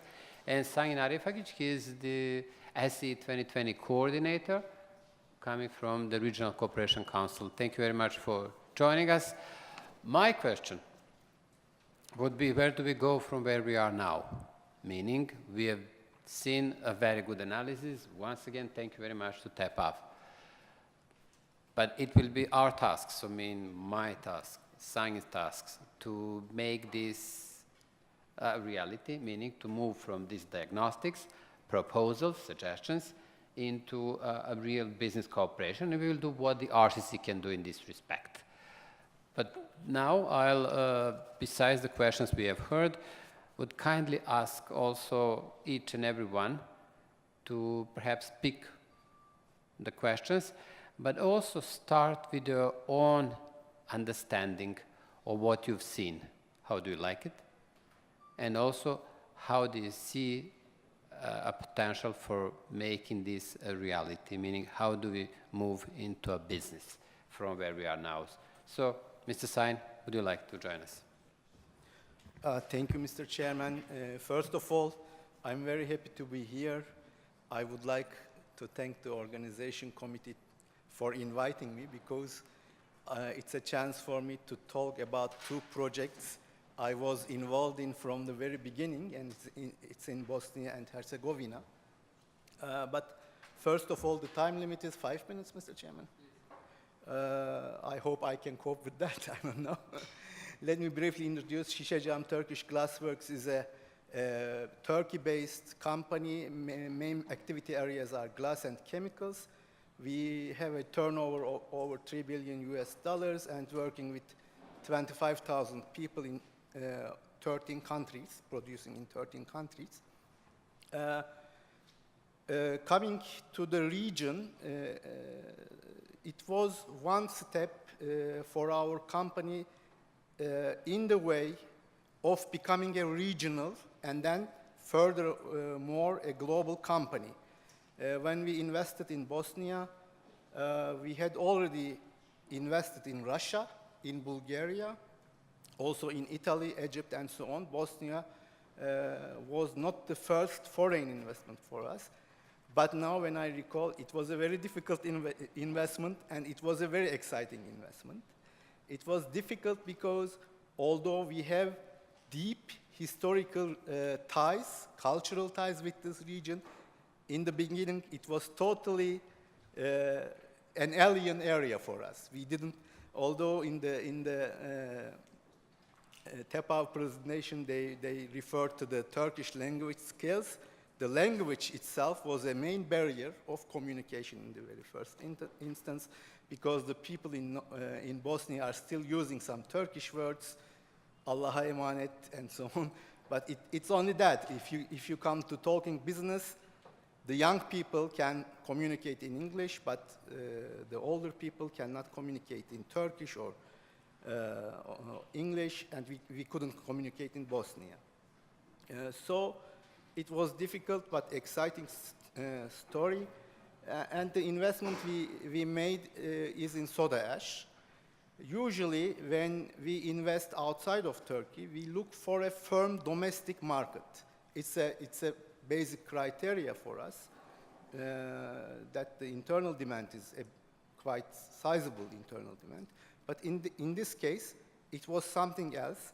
There was an existing soda ash factory which we could take over and then perform to become a top producer in its sector.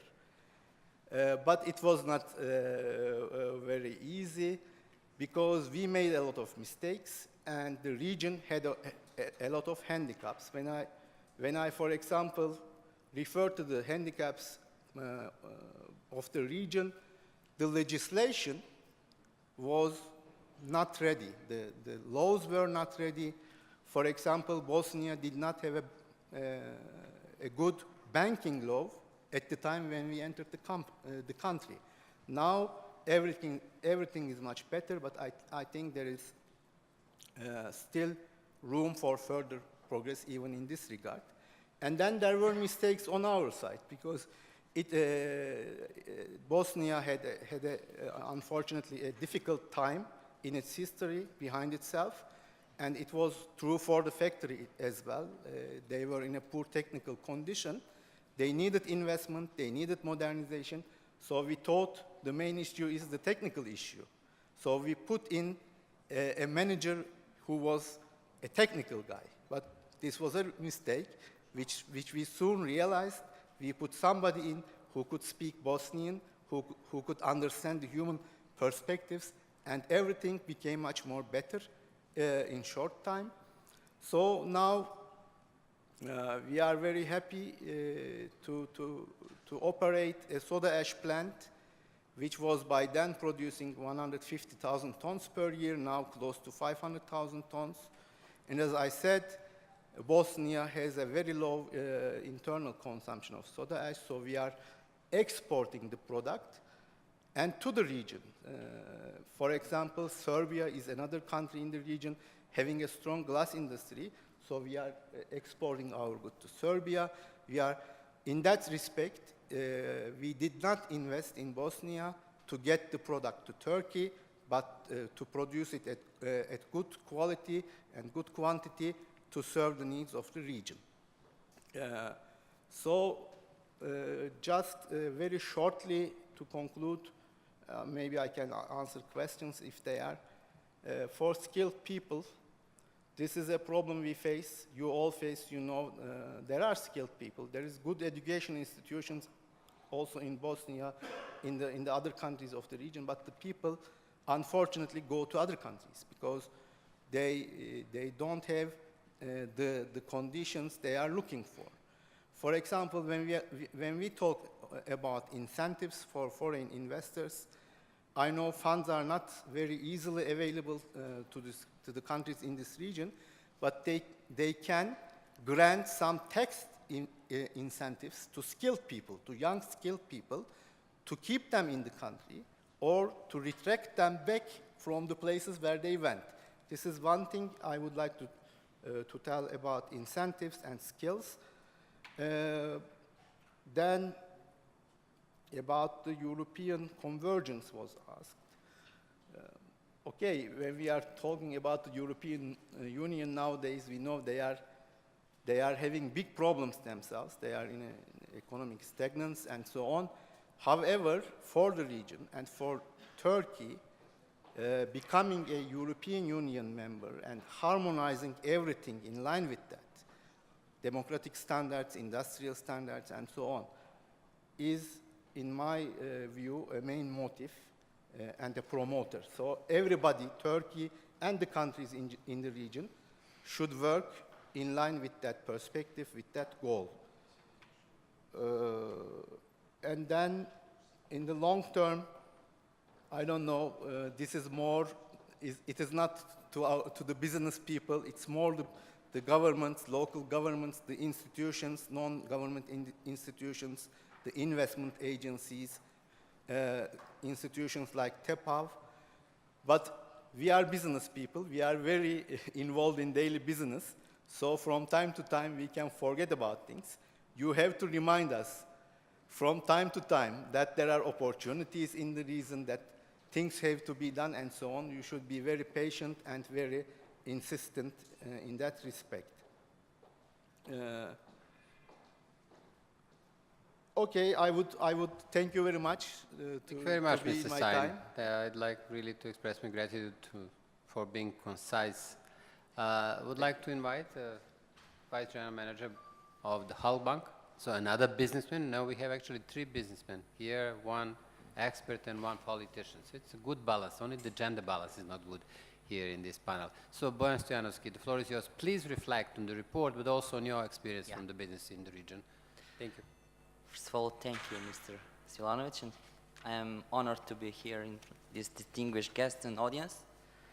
I would really welcome this study very much. It is an impressive study because actually it's touched all the real things that we are facing in the country. Definitely you were asking the right people about the right questions in the study, and they were delivering the right answers. Yes, there are problems and there are deficiencies, and those problems should be resolved. I'm coming from Macedonia, and I'm coming from Halkbank Macedonia, which is an investment outside of Turkey, of Halkbank Turkey, for the first time. So Macedonia was the starting point where the Halkbank Turkey invested for the first time as a bank, as a banking sector. The story is successful because when Halkbank Turkey bought the shares, it was 2011, and the bank was on the 8th place with 147 million euros of assets. After 3.5 years, the bank is almost €500 million assets, so it's around 300% of increasement of only 3.5 years. What is your recent experience in Serbia? You just joined the market? Yes. After this investment in Macedonia, actually Halkbank Turkey is entering into Serbian market. We already finished with the buying of the shares of Čačanska Banka. Management is established. Now it's the process of restructuring the bank, moving the headquarters from Čačak to Belgrade, and probably have the same strategy like in Macedonia. So the mission of Halkbank definitely is not to be only in Macedonia, but to be the regional player and to be one of the leading regional supporting players for the business in Macedonia and in SEE countries. What is most important, banks, especially the banks that are investing in SEE banks from Turkey, are kind of a catalyzers for the investments.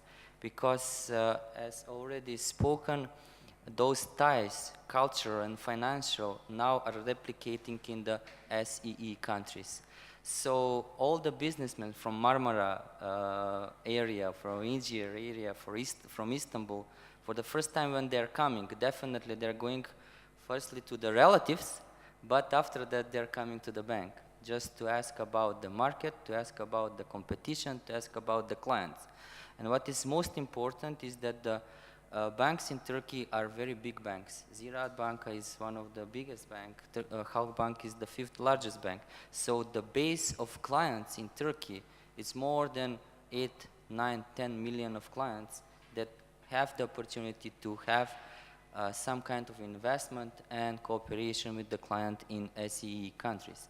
So the banks are and kind of a bridge between the businessmen from Turkey and SEE region. I can tell you some examples. from Macedonia. We have many clients which are clients of Halkbank Turkey and now are clients in Halkbank Macedonia, like TAF, like Cevahir, like Acibadem, like all in the textile industry, Realtex, Yaya Mesler.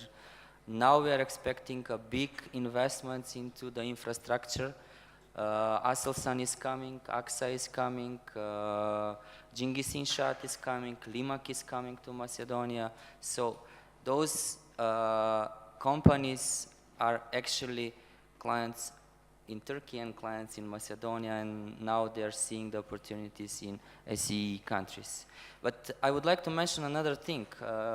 Previously it was mentioned Kurum. Kurum is a client of ours in Halkbank Turkey, but in the same time it's a client of Halkbank Macedonia.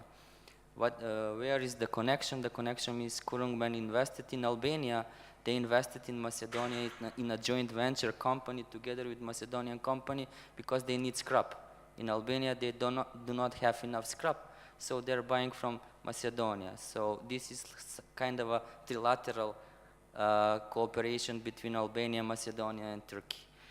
Maybe we'll start to import the energy from Kurum, from Albania, because they bought 4 new hydropower plants.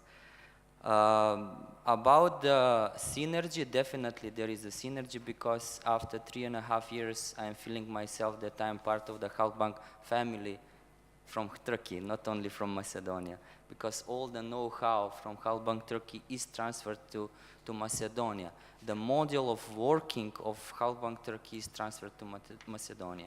The mentality started to change in the bank, and this is shown on the market.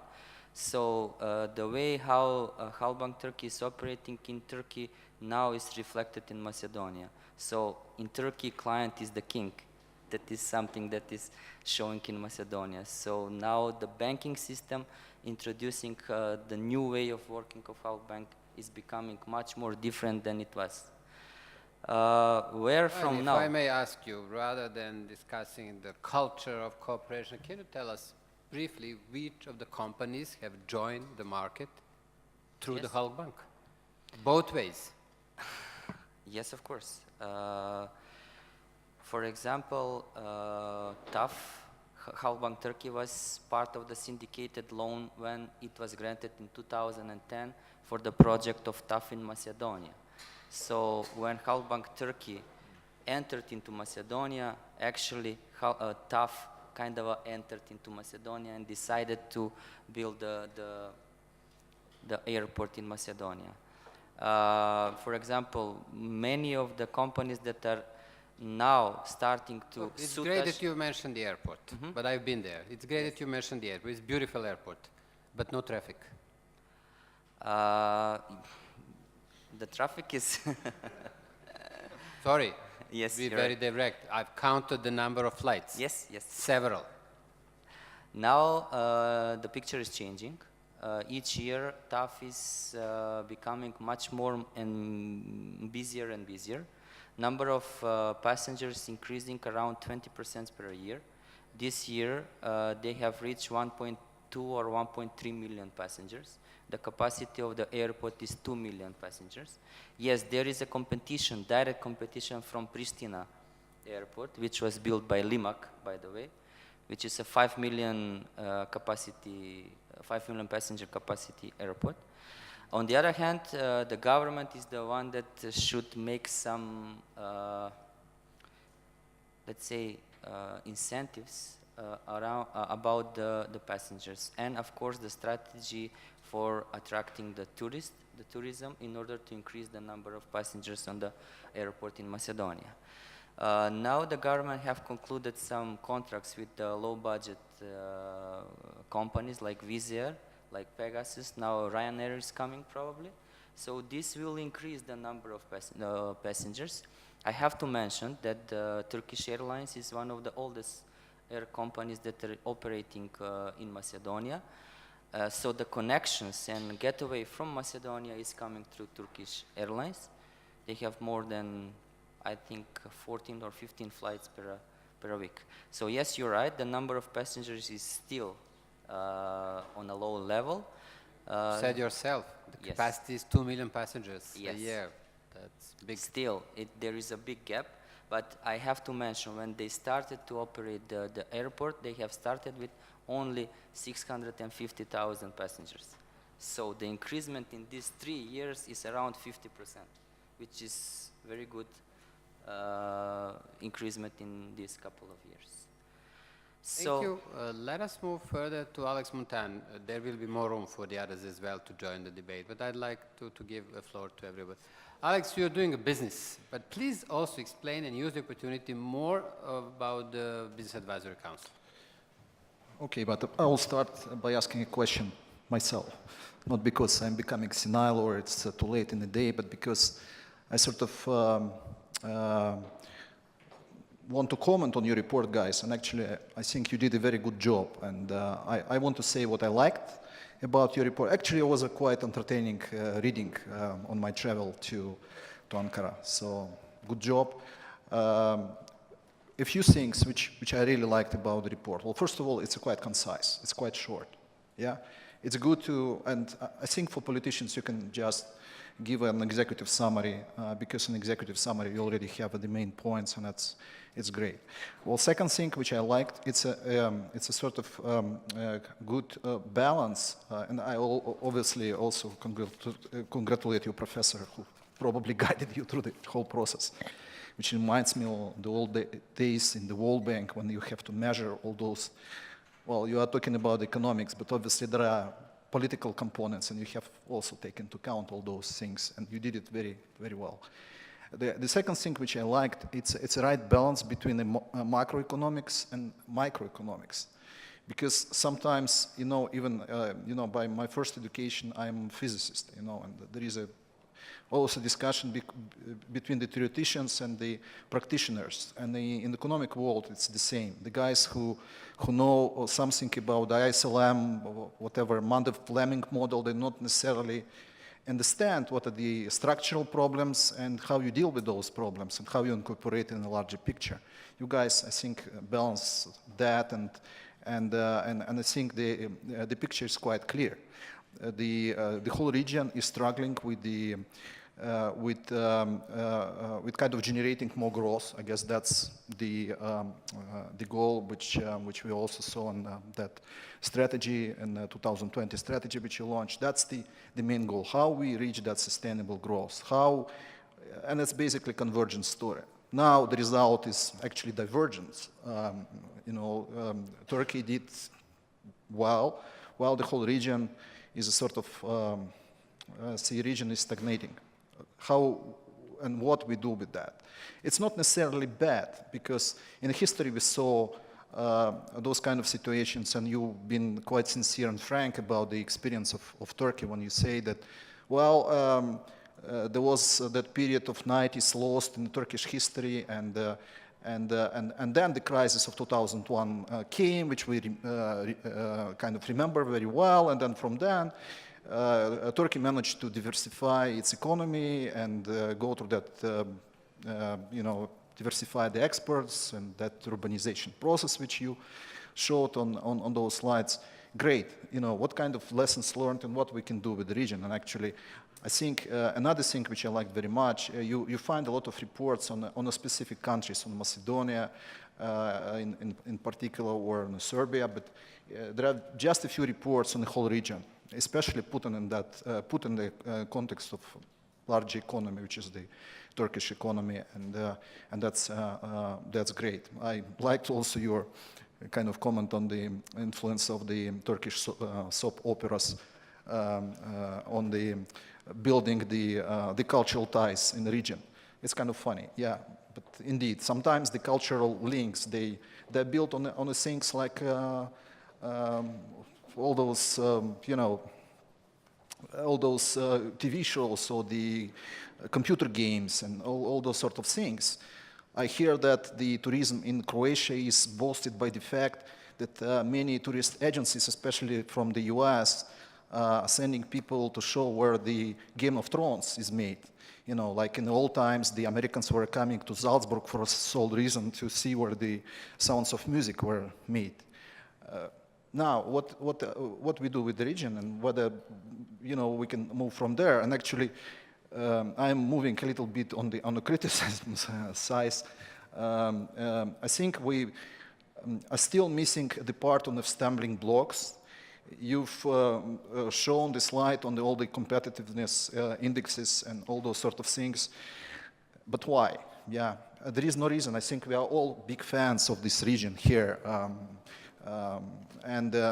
Why this region with such a high human potential and so many kind of generically educated people, why they're lagging behind? Why Turkey managed to make that leap forward, and the whole region is sort of looking for ways, and that convergence story is not quite working. I think that it does, and we hear a lot of reports on obviously there are some objective things and there are some subjective things.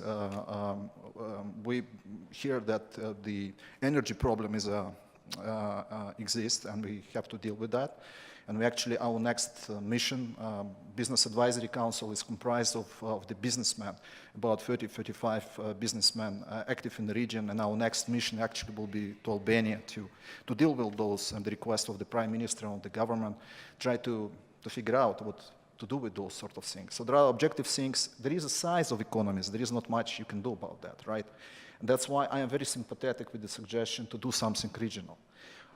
Probably only Serbia can boast its exports, but even for Serbia, it will be very hard for the Serbian companies to penetrate, take into and get into the EU market, because it's a highly competitive, sometimes subsidized, huge marketing cost, all those sort of things. The Turkish companies have been very creative about that, and still they are struggling. They've been quite successful in the EU market, but some other markets, say the Asian market and the well-established North American market, still kind of a big challenge even for the Turkish companies. Is there a way for the companies coming from the CE region to use that experience of the Turkish company or through the Turkish companies to get into those markets? That's a big question to analyze. But I'd say the stumbling blocks which exist and we are aware of in those countries, there are real impediments for growth and for competitiveness. There have been examples. Well, first of all, I think the example of Turkey is quite inspirational with regard to all the competitiveness indexes.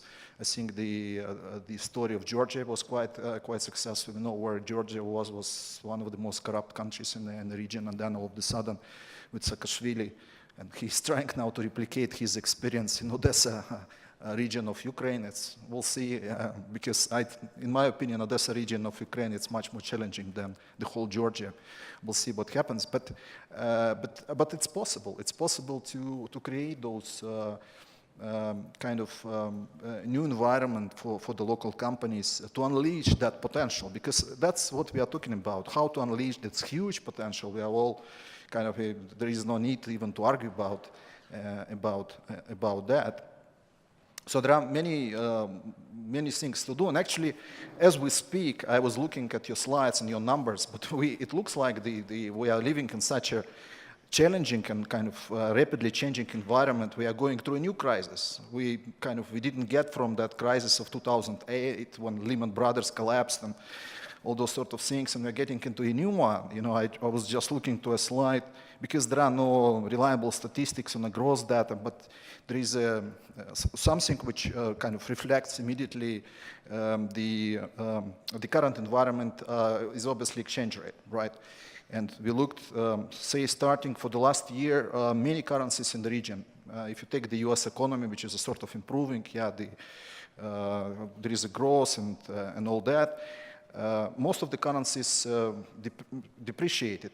Ukraine is leading with 170% depreciation, Russia is 120%, but even China now is depreciating in currency. Brazil, actually the whole BRIC countries are not doing very well. So what are the lessons for us, for our region? We are becoming more competitive. You are obviously, when you talk about the case studies, automotive, agriculture, you talked about the inherent competitive advantage of cheap labor, right? But is it the only one? Can we use some more? All those things need to be analyzed, but also put in a very pragmatic prospect. And I actually appreciate your Goran kind of attention to that, because it's, I think economy is the key, and it will be the key. Where we go from here, China is slowing down. You are talking in your report about Turkey, which will need to probably review its model. Everybody needs to adjust to new realities. We are living in an environment of very low interest rates, and for some economies, say for the US economy, it sort of worked, but they are the largest and still the most powerful economy. Does it work for other countries? Not quite. It doesn't work for SCC region. Why? Because the credit is still quite expensive in the region, and many businesses used to sit on the board of ProCredits in all the region, and I remember how hard it was for the local entrepreneur to get the guy starting a small businesses, and I think our lowest loan was something like $200, and the average size was $2,000. How hard it was for those entrepreneurs to get their first credit from a bank, and most of the banks were just turning down the request for a loan. So there are many things: lack of financing, how to bolster foreign direct investment. That's another thing. There is apparently plenty of money in the world, but somehow it's not coming to our region, which is sort of cheap. Yeah, you can buy probably much less expensive than at New York Stock Exchange, a good company. I like your statement about the food or agri-businesses. It's obviously key, I think, for the whole region. There is a natural competitive advantage in all that. Besides, there is the big attention of the foreign big investors.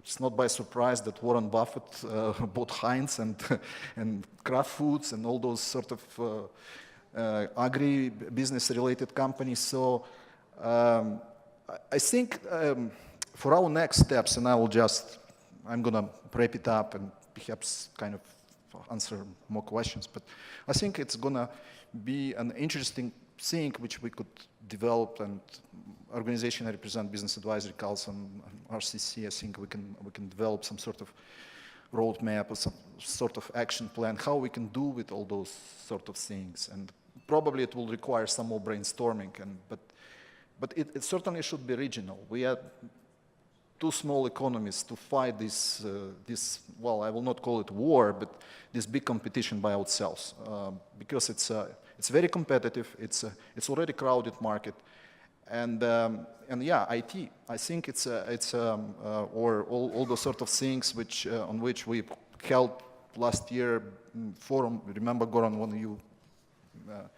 when you presented your strategy with Bosphorus University. And I think that's what many Turkish companies are realizing, that period of the sort of extensive growth is sort of almost kind of over. And you need to build more on the creativity, and IT will be certainly, because immigration was mentioned as another problem for our region, but you cannot keep the young guys. They would be, especially the computer guys, their asset, their laptop computer, they can move to any place in the world, but you need to create them a very favorable environment so they can invest in the country where they live, and that's another thing we have to develop. Where I'm stopping you, I'll ask Sangin to continue. You mentioned cheap labor, but well-educated actually, and you just touched upon the IT. Most recently, we have heard that after Slovenia, Croatia, now for the first time, the big funds have invested in startups in Serbia as well for the first time, and this has happened within the incubator organized by both, to a certain extent, government, but also the private companies, which brought together the young entrepreneurs who are knowledgeable and who have developed the startups. So Sangin, the question for you, can we move further? Because Alexei has just mentioned maybe there are new ideas, but also I do have other questions for you, and this is where do we go from where we are, we now as an organization, as a team. The floor is yours, Sanjin Arifagic. Thank you very much. I mean, first of all, of course, I want to thank TEPA for an excellent presentation, for the brilliant cooperation that we had over the past slightly less than a year. It's obvious also from the report that TEPA's analytical capacity greatly overseeded the data availability in our region as well, which explains some of the more innovative approaches to analysis, like those luminosity maps, which I really liked. It's probably important just to mention basically the context, why we're here today, to remind ourselves why we embarked on this whole endeavor, and then probably talk about some of the next steps. We've now went, basically we're now in some 7th year of this economic roller coaster, globally, but also of course in the region, and this has taken its toll.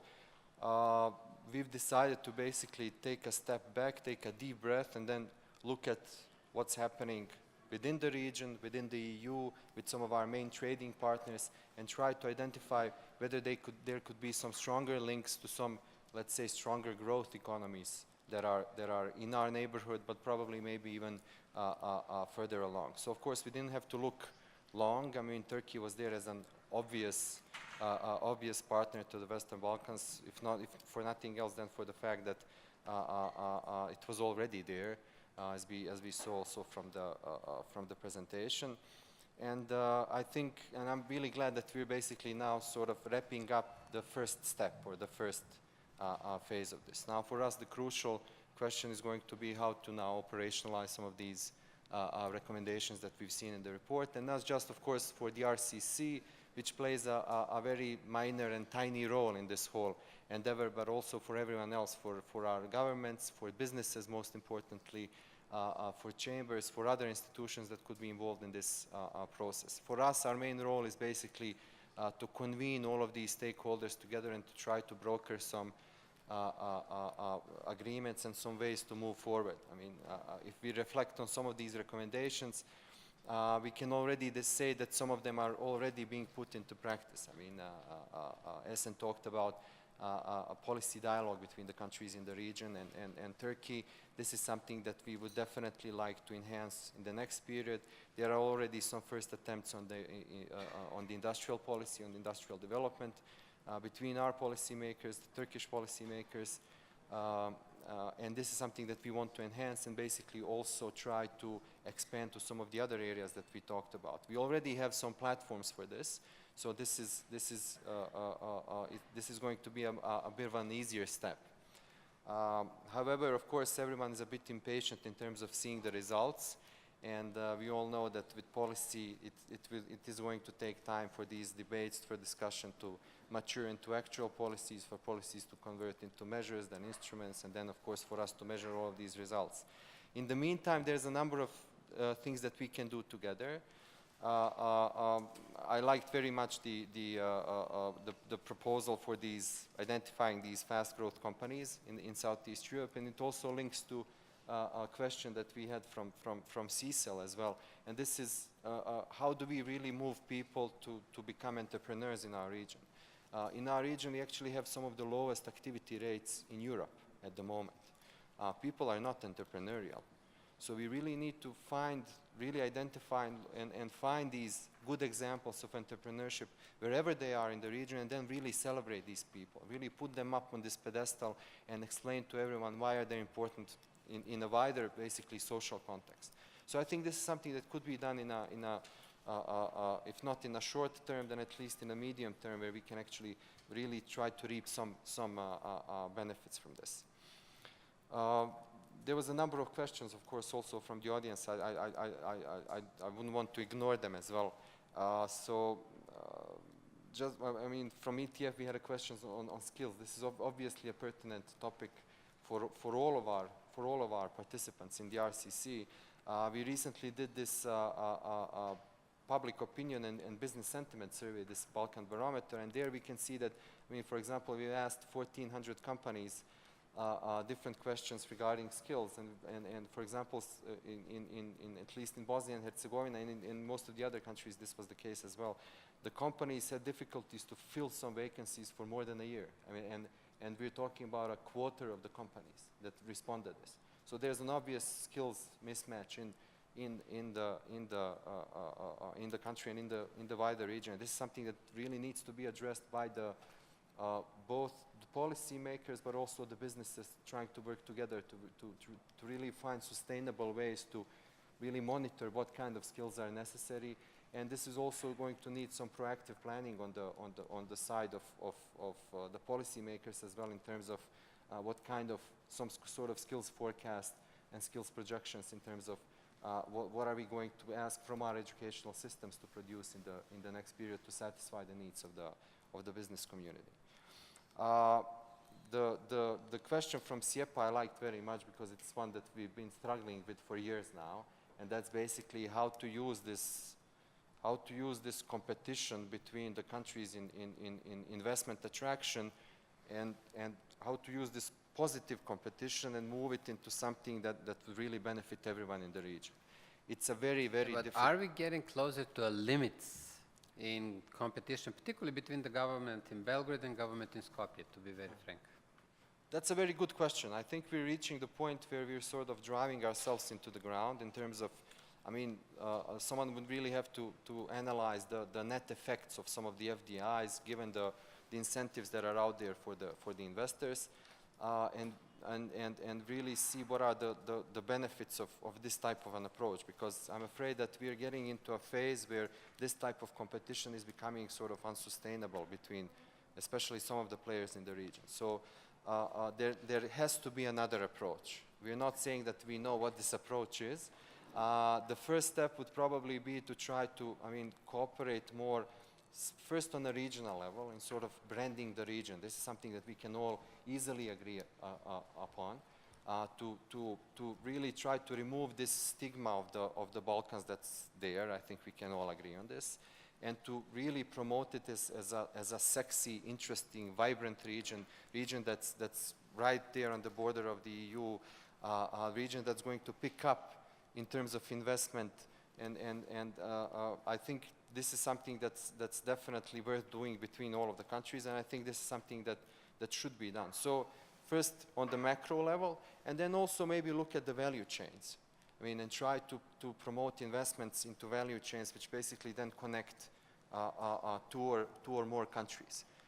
So rather than focusing ourselves on these, on one-offs, let's say, in terms of this investment, maybe from a regional perspective, we can work on a sort of a macro level to improve the image, and then on the value chain level to see what we can do. And I think some of the sectors that were discussed today could actually be good candidates for this type of an approach, because there's already, let's say, thriving trade in intermediary goods between these, within these sectors, between different economic operators in the countries, which needs to be put in a sort of a wider regional or European or a global value chain. So from that perspective, I think this could be the way to go. I mean, there are probably other ways as well, and we are more than happy and open in the RCC to go down this path. Back to the floor. Is there an interest to ask a question after you've heard this? Anybody? Please, madam.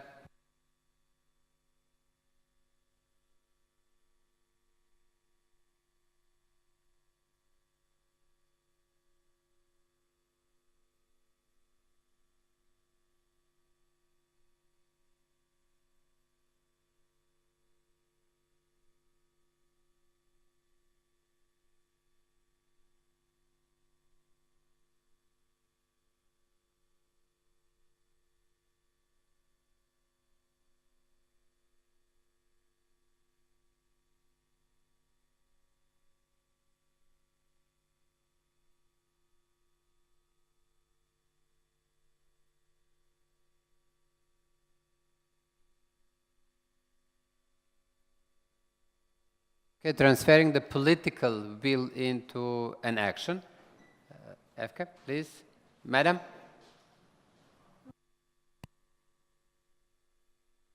I don't have a question. I have a follow-up proposal based on what was just shared by Sanyin. Again, Southeast European Center for Entrepreneurial Learning is offering all the capacities to be the platform for cooperation in entrepreneurship support and capacities, as we have already Turkey and SC6 economies cooperating together since 2009. Thank you very much. Thank you very much. Well, we have not touched upon.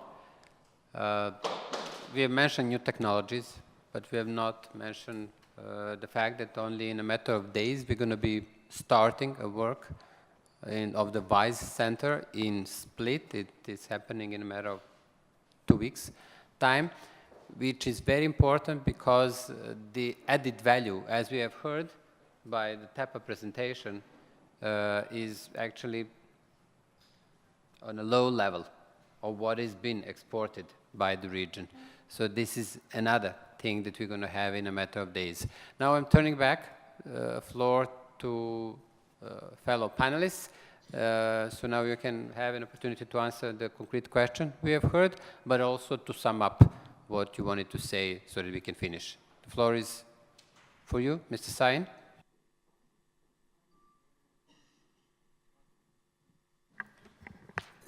I would just comment as a businessman, not for the political issues, but from the business perspective, as a company, as an industrial company, we are keen in investing in areas we have expertise in, and as such, we are looking for further opportunities also in this region. In our main areas, which are glass and chemicals. But except for that, energy and mining could be other interesting points, and we will be looking for further opportunities. Do you feel that there is a different political climate? Do you, as a business, feel that there is a different... In the region, you mean, or globally? In the region. Towards a Turkish business? The Turkish business, but also in Turkey towards the business coming from the region. No, I mean, in the SEE region, we could be doing business anywhere. Turkish firms have been doing business anywhere. And as such, I do not see personally any difference. And as a company, we do not see any difference. Why did we invest in Bosnia? It's very easy. You cannot set up a soda ash plant everywhere. The physical conditions existed there for further production, and there was an existing plant which we wanted to take over and which wanted to be taken over. So this is why we went there. But if opportunities come up in the other 5 countries, they are welcome as well. Thank you very much. Mr. Stoyanovsky, on your side, your 2 cents. Yes, I would constrain from the political side too, because it's real business. I would say that the business actually would come much more faster than the political decision will be taking place. Why I'm saying this? Because I'm seeing real synergy. Halkbank has invested in Macedonia, has invested in Serbia, probably is going to invest in other countries in the region. Companies itself will start to cooperate between themselves, which will form clusters, which will form again cooperation between the region and Turkey. So political decision probably will come after that. So actually the business will be the one that will generate the cooperation and the synergy between the region and the Turkey.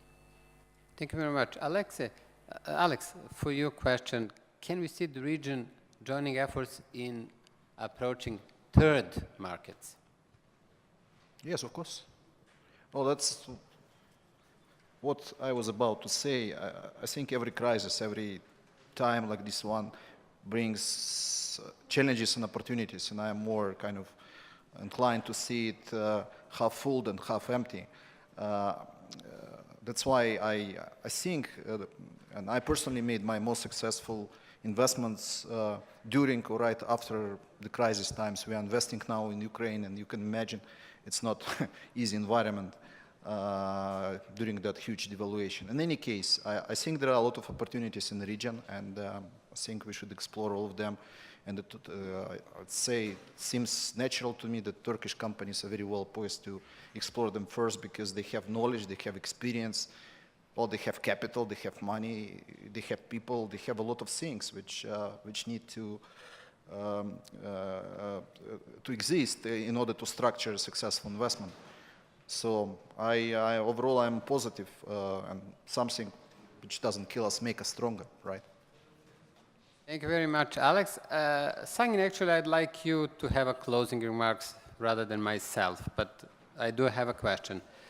The RCC is driven by the idea one region, one economy. We are not yet there, to be very frank.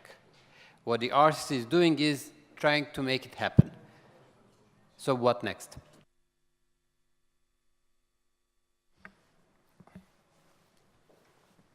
We're actually far from there, both in terms of trade integration, in terms of investment integration, pretty much any criteria you would like to look at. I mean, we actually have a lot of work ahead of us. But one thing that's sort of unifies us all is, and that's one also question that was left unanswered, is basically this push, this drive towards the EU.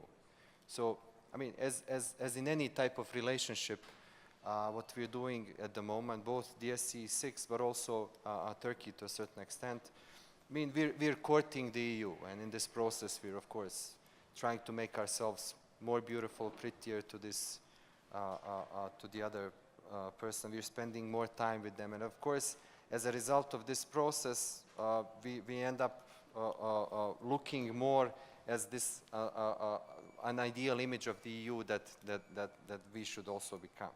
This means that, of course, over the next period, it would be very problematic to assume that there will be a lot of, for example, if you talk about trade, and this was one of the main topics today as well, that there would be a lot of trade being diverted from the EU to Turkey, let's say. We don't think that the structure will change significantly in the next period. And if anything, we would actually expect it to pick up in terms of the region's trade with the EU. But what we would like to see is actually how us together, Turkey and the SCE 6, can actually increase both of our shares when we trade with the EU, not just, of course, with each other. We have some really ambitious targets that were set with this SCE 2020 strategy. We're hoping that at least some of them will be reached by the end of the decade, and we hope that also through this cooperation that we've now established with various Turkish institutions. We, of course, now today we're seeing TEPAB and TOBB, but others, other ministries, other agencies, other businesses as well. We hope that we will actually come at least a step closer to achieving some of these targets with the strategy. What I also wanted to say is that we will be exploring also cooperation with some other countries and with some other regions in the next and in the years to come. And we would also hope that Turkey could be a link and could help us in linking with these regions. I mean, Turkey sits, of course, as a regional economic and political power in the middle of these, in the middle of Balkans on one hand, MENA on the other, and then, of course, Central Asia and the Caucasus. And so in this position, we feel that Turkey is ideally placed to actually also, if we are ambitious enough, and if we do the necessary changes, we think that it would be possible through this partnership also to try to access jointly some of the other markets. So I'll stop here.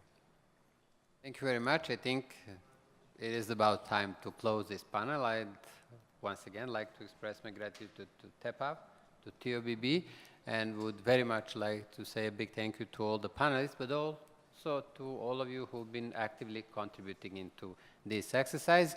Last sentence, when it comes to the political will, I'm not sure, but it might happen that I'm the only one who was in Vienna together with the prime ministers and the other ministers. What is a change? And there is a change, is that they have realized how small individually they are and how much they can achieve in the eyes of Brussels but also in the eyes of the third markets if they are working together. So the connectivity under the helm of Berlin process seems to be the most successful regional cooperation exercise, and I hope it will continue in other areas as well. And there, what do? We are trying to help move off the barriers there so that we do really integrate. The dream we might be dreaming of, more realistic than joining the EU immediately, is bringing these countries into EFTA. And here I'll stop. Thank you.